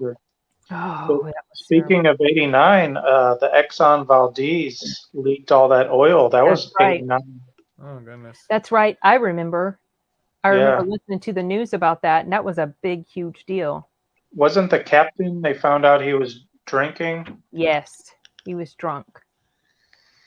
Yeah, that was a big thing. San Francisco earthquake was 89. Oh, wow. I remember that because it was in the middle of the baseball playoffs. Yes, I was going to say there was a baseball game. Yeah, the game was about to start. And I was down in the basement. And I told my dad to come get me because I was a big baseball fan. And I went up there and he's like, the game's postponed. There's been an earthquake. And I was like, what? Oh, wow. Okay, I didn't realize that the game hadn't started yet. I thought it was already playing. I think in 89 we sent. Just about to start. Okay. I thought in '89 we sent troops down somewhere in South America to get someone. Oh, was that Noriega? Noriega. Yeah. And the only reason I knew of that, it was because I played the second Black Ops game, Call of Duty. You learned I never history knew of that. I through a never knew video of that. game. Yeah, I never knew of that until I played it. And I'm like, oh, okay, this happened in '89. Interesting. Yeah, it's true what you're saying, Colin. That is true. People have been expecting that it's going to happen, that it was going to happen, and then it did. And you know what's weird? I have a friend on Facebook. She's an author, and that's how I met her. So we became Facebook friends. And I think it was January of 2020. She put up this meme, and it was a picture of a plague doctor, you know, like with the beaks, the mask that they would put on and had these long beaks. It was saying something like, when you realize that like 100 years ago in 1820 there was a plague, and that this is exactly 100 years later, 2020. It was like 1920 was the Spanish flu, and then exactly 100 years later, here's 2020, and it was right before COVID just exploded all over the world. And it was so eerie to look back on that meme that she had shared. It's just like, holy crap. It's freaky. Yeah, crazy. Plague doctor. Yeah, I'm an introvert, so I love the pandemic. You're an introvert. You know, it's funny. I'm introverted too. And honestly, my personal life didn't change all that much because I work from home. I don't get out and do much except go to the movies. That's the main thing that changed for me. I couldn't go to the movies for a while. So, but I saw everything that was happening around me, and that bothered me a lot. But as far as personally being affected, it didn't. I mean, we got COVID, but it didn't affect my job. You know, I was still able to work. That's the blessing of the internet, right? You know, some people were able to continue working because of that, but it affected so many other people. Sin, I don't know.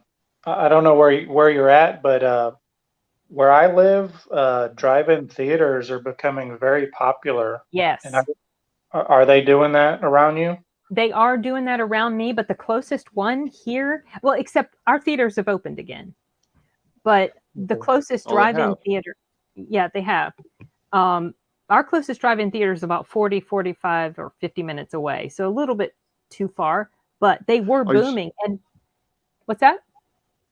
I'm sorry, I didn't mean to interrupt you, but you said drive-in? Yeah, drive-in theaters, like, you know. Oh, I know. The old-timey drive-in, they were booming because that's perfect, right? For the pandemic, you mean? Had you ever been to one, Sin? I have been to one when I was a kid. Okay, so that was the last time. I think I was, born, I guess, at the time where I had never been to one in my life. I don't think they really existed. Oh, really? And so we just went to one a couple months ago. I was so excited, and because I had always wanted to go to one, but they were you'd see them on the side of the road sometimes, like old, But we finally got to go, and it was really cool. Yeah. So you remember going to them when you were a kid? I remember going to one at least one time. And I remember, I think the speaker, we attached a speaker like on our window or inside the car or something like that. And I know that my brother and his wife, before they had kids, they would go to a drive-in theater and they would set up like this little comfy place in the back of the truck because they would sit outside. And it was so cool. I watched this big screen just chilling out in the back of the truck. Wasn't it dying at first? It was kind of like slowly dying. Well, I mean, they're not big like they're coming back because because situation, but they were really big back in the 70s. So what? Oh no! Did he freeze? Yeah, he froze. I think he did freeze. He's starting to ask a question. But I think it's really cool that they're coming back. I think largely because of the pandemic. Oh yeah, Mm-hmm. it absolutely is because of the pandemic. I'm glad that our theaters here are finally opening. I mean, they've been open since October. Arturo went back to work in October. Do they have like full occupancy or? No, It was no. like what was the percentage? 25 or 30%, I think. Yeah, 30%, and we lost Galen.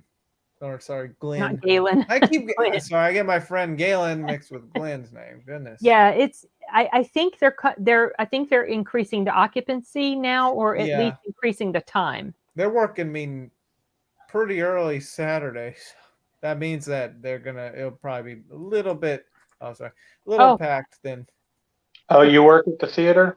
Yeah. Yeah. He works at local theater. So I'm glad they're open. You know, I have gone back to the theater.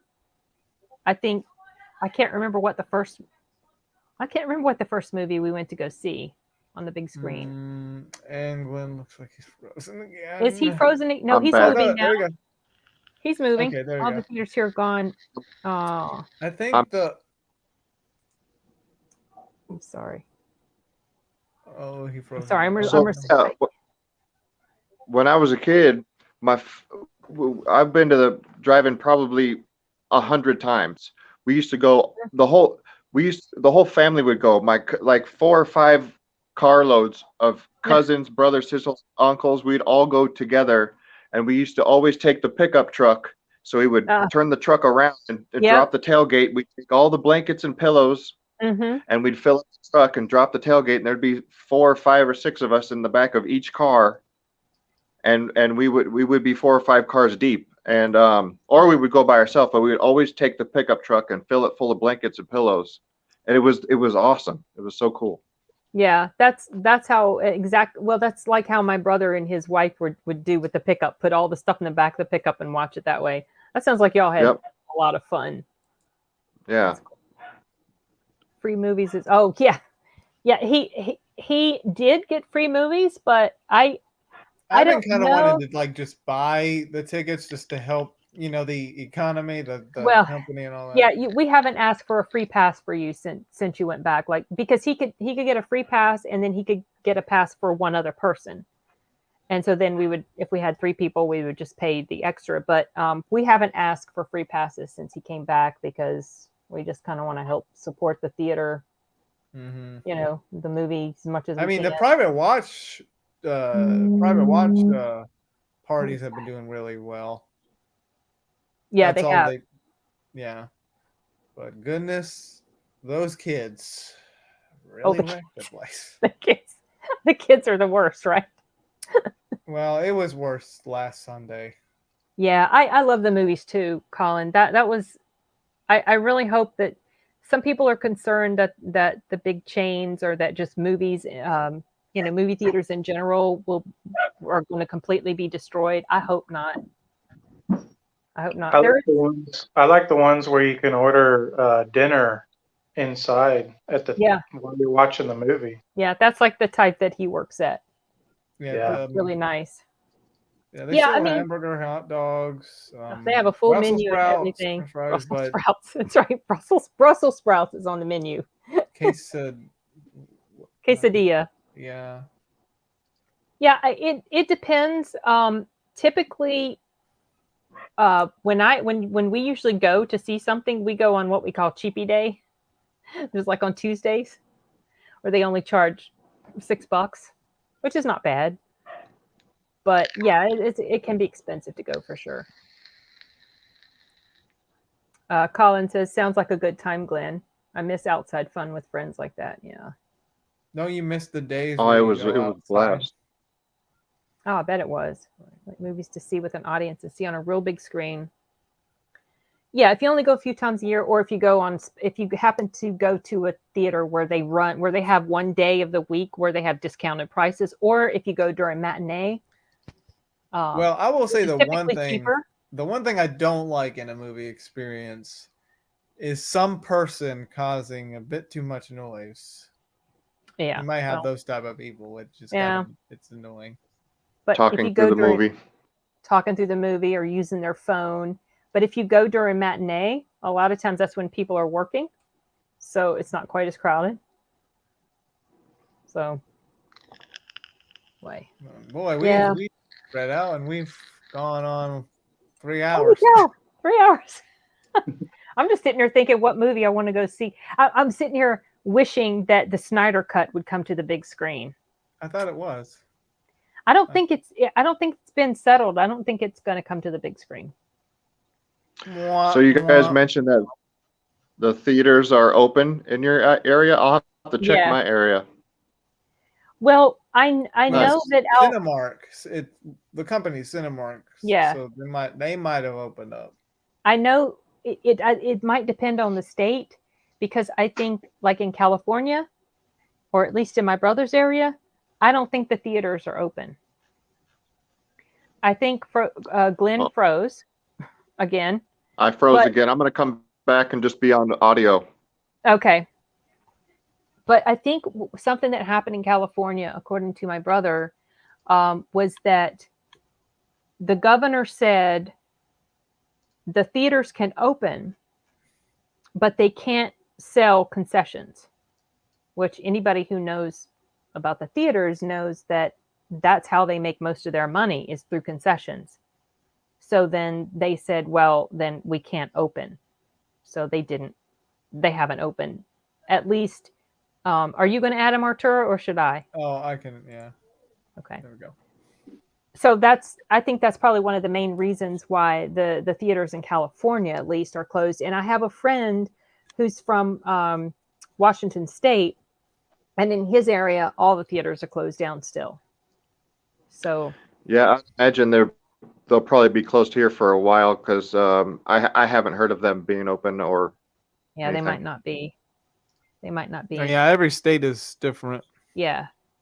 So, but they're open here. I'm glad for that, and I look forward to going and seeing more films. I think we've seen. What did we see? We saw Freaky and then Wonder Woman 84. Freaky might have been the first one we went to see.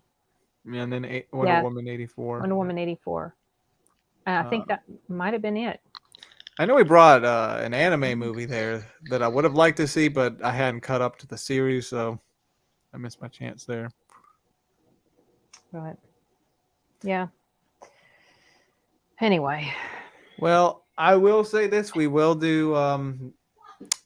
I know when we first started the Rocking the 80s, we did like an open discussion where we talked about the entire decade.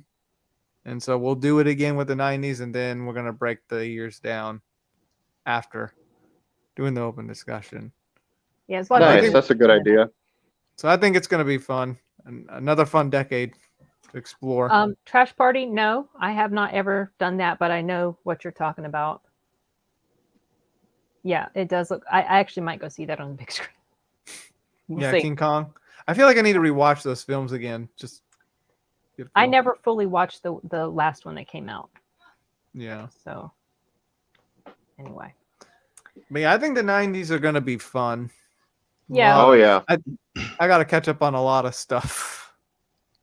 These discussions have put me in a nostalgic mood for sure. Makes me want to 90s is definitely going to so many of these things. Arturo, we need to watch Red Heat. That needs to be the next thing we watch. Yeah. Yeah, I mean, arguably the 90s may be the best decade for film in history. I mean, you think? I mean, as far as how many of them in total are all jammed into the 90s? I mean, like the quality, just the overall, the decade for quality of film. Special effects and stuff, or is that what you're referring to, or something else? Just how many great movies there are in the decade. I think they put a lot of them. I don't want to rattle them all off, now because we're doing the 80s, but yeah, I think the 90s is considered one of the best decades for film. I think somebody mentioned last time that 94 and 97 are two of the highest rated movie years of all time or something. Yeah, 94 and 99, I think. I was going to mention 99, and because mostly I think of The Matrix when I think of 99. If you think about it, if you think about all the movies from the 90s, would you say that the movies from the 2000s or the 2010s has matched it? It would be hard to say that. What's that? I think with the 90s, it was very experimental. You had a lot of influence from indie cinema. Yeah. And then the 2000s onwards, it just got back to corporate. Yeah. I think by the either the mid 2010s all the way up until the end of the 2010s, I felt like the quality of the stories and all that were starting to get a little bit generic, and then it got to where they started to do all these remakes of things, and it's like, okay, we really want to. Oh yeah, they keep doing reboots and remakes. Yeah, it's like, okay, like I felt like by that point of the 2010s, it started to kind of, the films in general started to slowly decline a little bit in like originality. Yeah, it's like they can't think of any. They can't. It's like there's not a lot of originality. I think it's because as the budgets have climbed up, people have become more risk averse. So they want to sort of have a built-in franchise with a built-in fan base. Yeah, that makes sense. Well, Marvel. Yeah, absolutely. I can see. I didn't think about it that way before, but well, the Marvel films, I think, kind of held it up a bit, and then we had obviously sequels to franchises like Star Wars and Jurassic World, which at the time, we enjoyed, but looking back, it just felt kind of just a repeat, sort of. Well, it's like he was saying that it's because like all these big budget, all this money being put into it, so they want to play it safe. So yeah, it's been the safe game. Yeah, it was like a safe game through the late part of the 2010s, or at least mid 2010s. Yeah. It's true. There's not, because a lot of the things that come out. Yeah, a lot of the big budget stuff, it does feel like a rehashing, especially when you're talking about superhero type movies. They're just rebooting and redoing them all over again. Yeah, over and over. I know 2019 was. I remember when 2019 it was a little bit hard with the theater just because there wasn't enough good movies, or just I was at that point I was realizing how the film industry, they were just like losing a lot of like steam. I mean, yeah, there were some great ones. 2019 wasn't a good year. I remember. Yeah, I mean, I remember when the theater was not doing the best. Yeah. I mean, because we were always getting these remakes and just nothing really new, nothing really good. I know Once Upon a Time in Hollywood, that's a good one. 1917, Joker. I thought there was something. Well, Parasite. Those were really good, even though I haven't really seen Parasite. It is true. What Trash Party is saying about it becomes more difficult to have something more original, because anything you think of has probably already been done. I mean, that's the case with pretty much everything. Yeah. Like even stuff from the 80s, it felt original because the package that they told us a similar story in was so unique and different. I will say the 90s was also really great for video games, because technology got really good and just revolutionized. Doesn't that tie in with the that James Bond game? The open discussion, yeah. No, I mean I'm sorry, but being born in 78, so when I was old enough to play a video game, that's when Atari came out. You know what I mean? Oh, so I remember Atari. So I was playing Atari at age 4, 5, and then when Nintendo came out, I was 6 or 7, and so basically, I mean, there was arcade games before 78, but as far as home console games, it basically started in the early 80s when I was just barely born old enough to play them. So all through the 90s, every new console that came out had better graphics, and it had more buttons on the controllers and the whole 9 yards, And on top of that, it also got involved in more storytelling in their games as well. Yeah. Yeah, I remember Nintendo being a really big deal.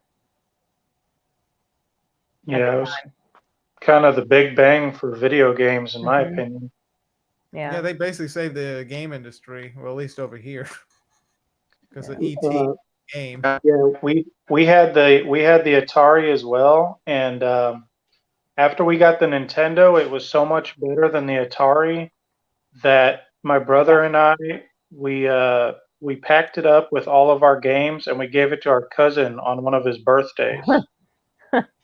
The whole system and all the games. I mean, I know Atari. We never went back to play it. And you know, now it'd probably be fun to go back and play those games, but you know, once '87 we got the Nintendo, it was like we packed that up and put it in the closet, and we never touched it again. Yeah, we just gave it away. So yeah, Nintendo was the big bang for video games. It was.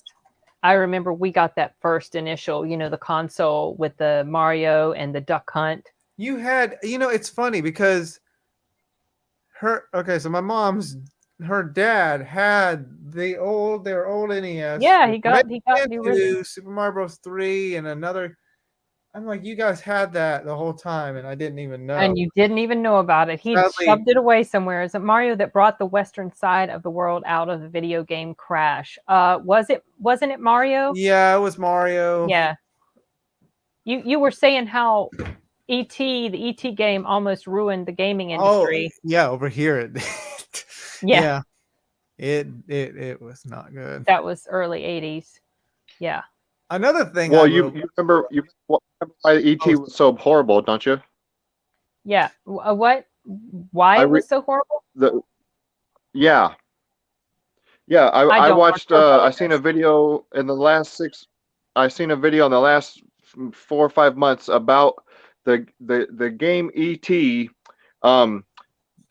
The thing was it had to launch by Christmas. But the guy didn't start making the game until 3 weeks before. Oh, and so, and I forget all of the details, but it had to be really procrastination. It had to ship and it was basically one person almost entirely by himself that had to make the game, and so basically. For whatever the reason was, I'm not sure, but the guy only had 3 weeks of total production to make the whole game, and that's why they never had a chance to. That's why the game never was so good, is because the guy only had 3 weeks to make it, and because they had to be ready for Christmas, and so he didn't have enough time. That's what the story was. That's actually sad. And they did, and there was a story about thousands of copies of the game being buried in a landfill. Yeah, and that. And then 30 years later, they actually did go back and find those games in the landfill at one point or another. Oh my goodness! Yeah, I saw that. Yep. That was funny, man. They literally dug up the landfill and they found old copies of the game and the booklets and everything. There was hundreds and hundreds of people outside of the landfill barricaded off as they were digging for them. It was like a big, huge project, and all the gamers were there waiting for it. And they did find them. It's pretty cool. Oh, wow. Yeah, 'cause they weren't sure if it was just a urban legend or real. So when they found them, they were partly surprised because nobody really knew if they were they still were in order. They weren't wet or ruined. They were still playable. Some of them. Wow. Oh, wow. That was one of the things I was going to ask. And then another thing was, I wonder how much those were worth. Huh. Yeah, Simon, what he's talking about. Yeah, that's true. What he was talking about, the different types of plots, basic plots. Sorry, I was getting taken up with the conversation here too. Yeah. Yeah. I need to get going, y'all, but it was a lot of fun again. Yeah, same here. We also do as well. It's getting on up there, and our little fur babies need taken out. Yeah. If you do 90, I'll definitely right on, Joe. Want to do it as well. So yeah, I'll send you guys. Everybody who's contacted me or expressed interest, that would mostly include the three of you guys, but whenever anybody contacts me, I'll always throw you guys the invitation whenever we do something like this again. You don't have to join if you're not able to, but I'll always extend the invitation if, certainly if I'm going to have to get into watching some animes from the 90s. So you can talk about anime. I mean, I will tell you this, that I would say the anime in the 90s, that's probably when anime started to get better in quality. Yeah. Just like games and movies and TV shows. Same here, Colin. Get in touch with me if you want to join our conversation. Join us now. Well, not now, not now. Well, not now, but we're still here. No. We're still here, and we'll always be here. Okay, here we go. It's late. We're going to go ahead and end the broadcast. Thank you, everyone who joined us. This was a fun series. Yeah, this was fun, and we'll do it again sometime with the 90s and maybe other decades. Yeah, discussions too. It doesn't even have to be about the decades. We could do subject matter. So. Yeah, that too. We might do that before we get to the 90s. Thanks, Trash hopefully Party. the 90s will be close. Right.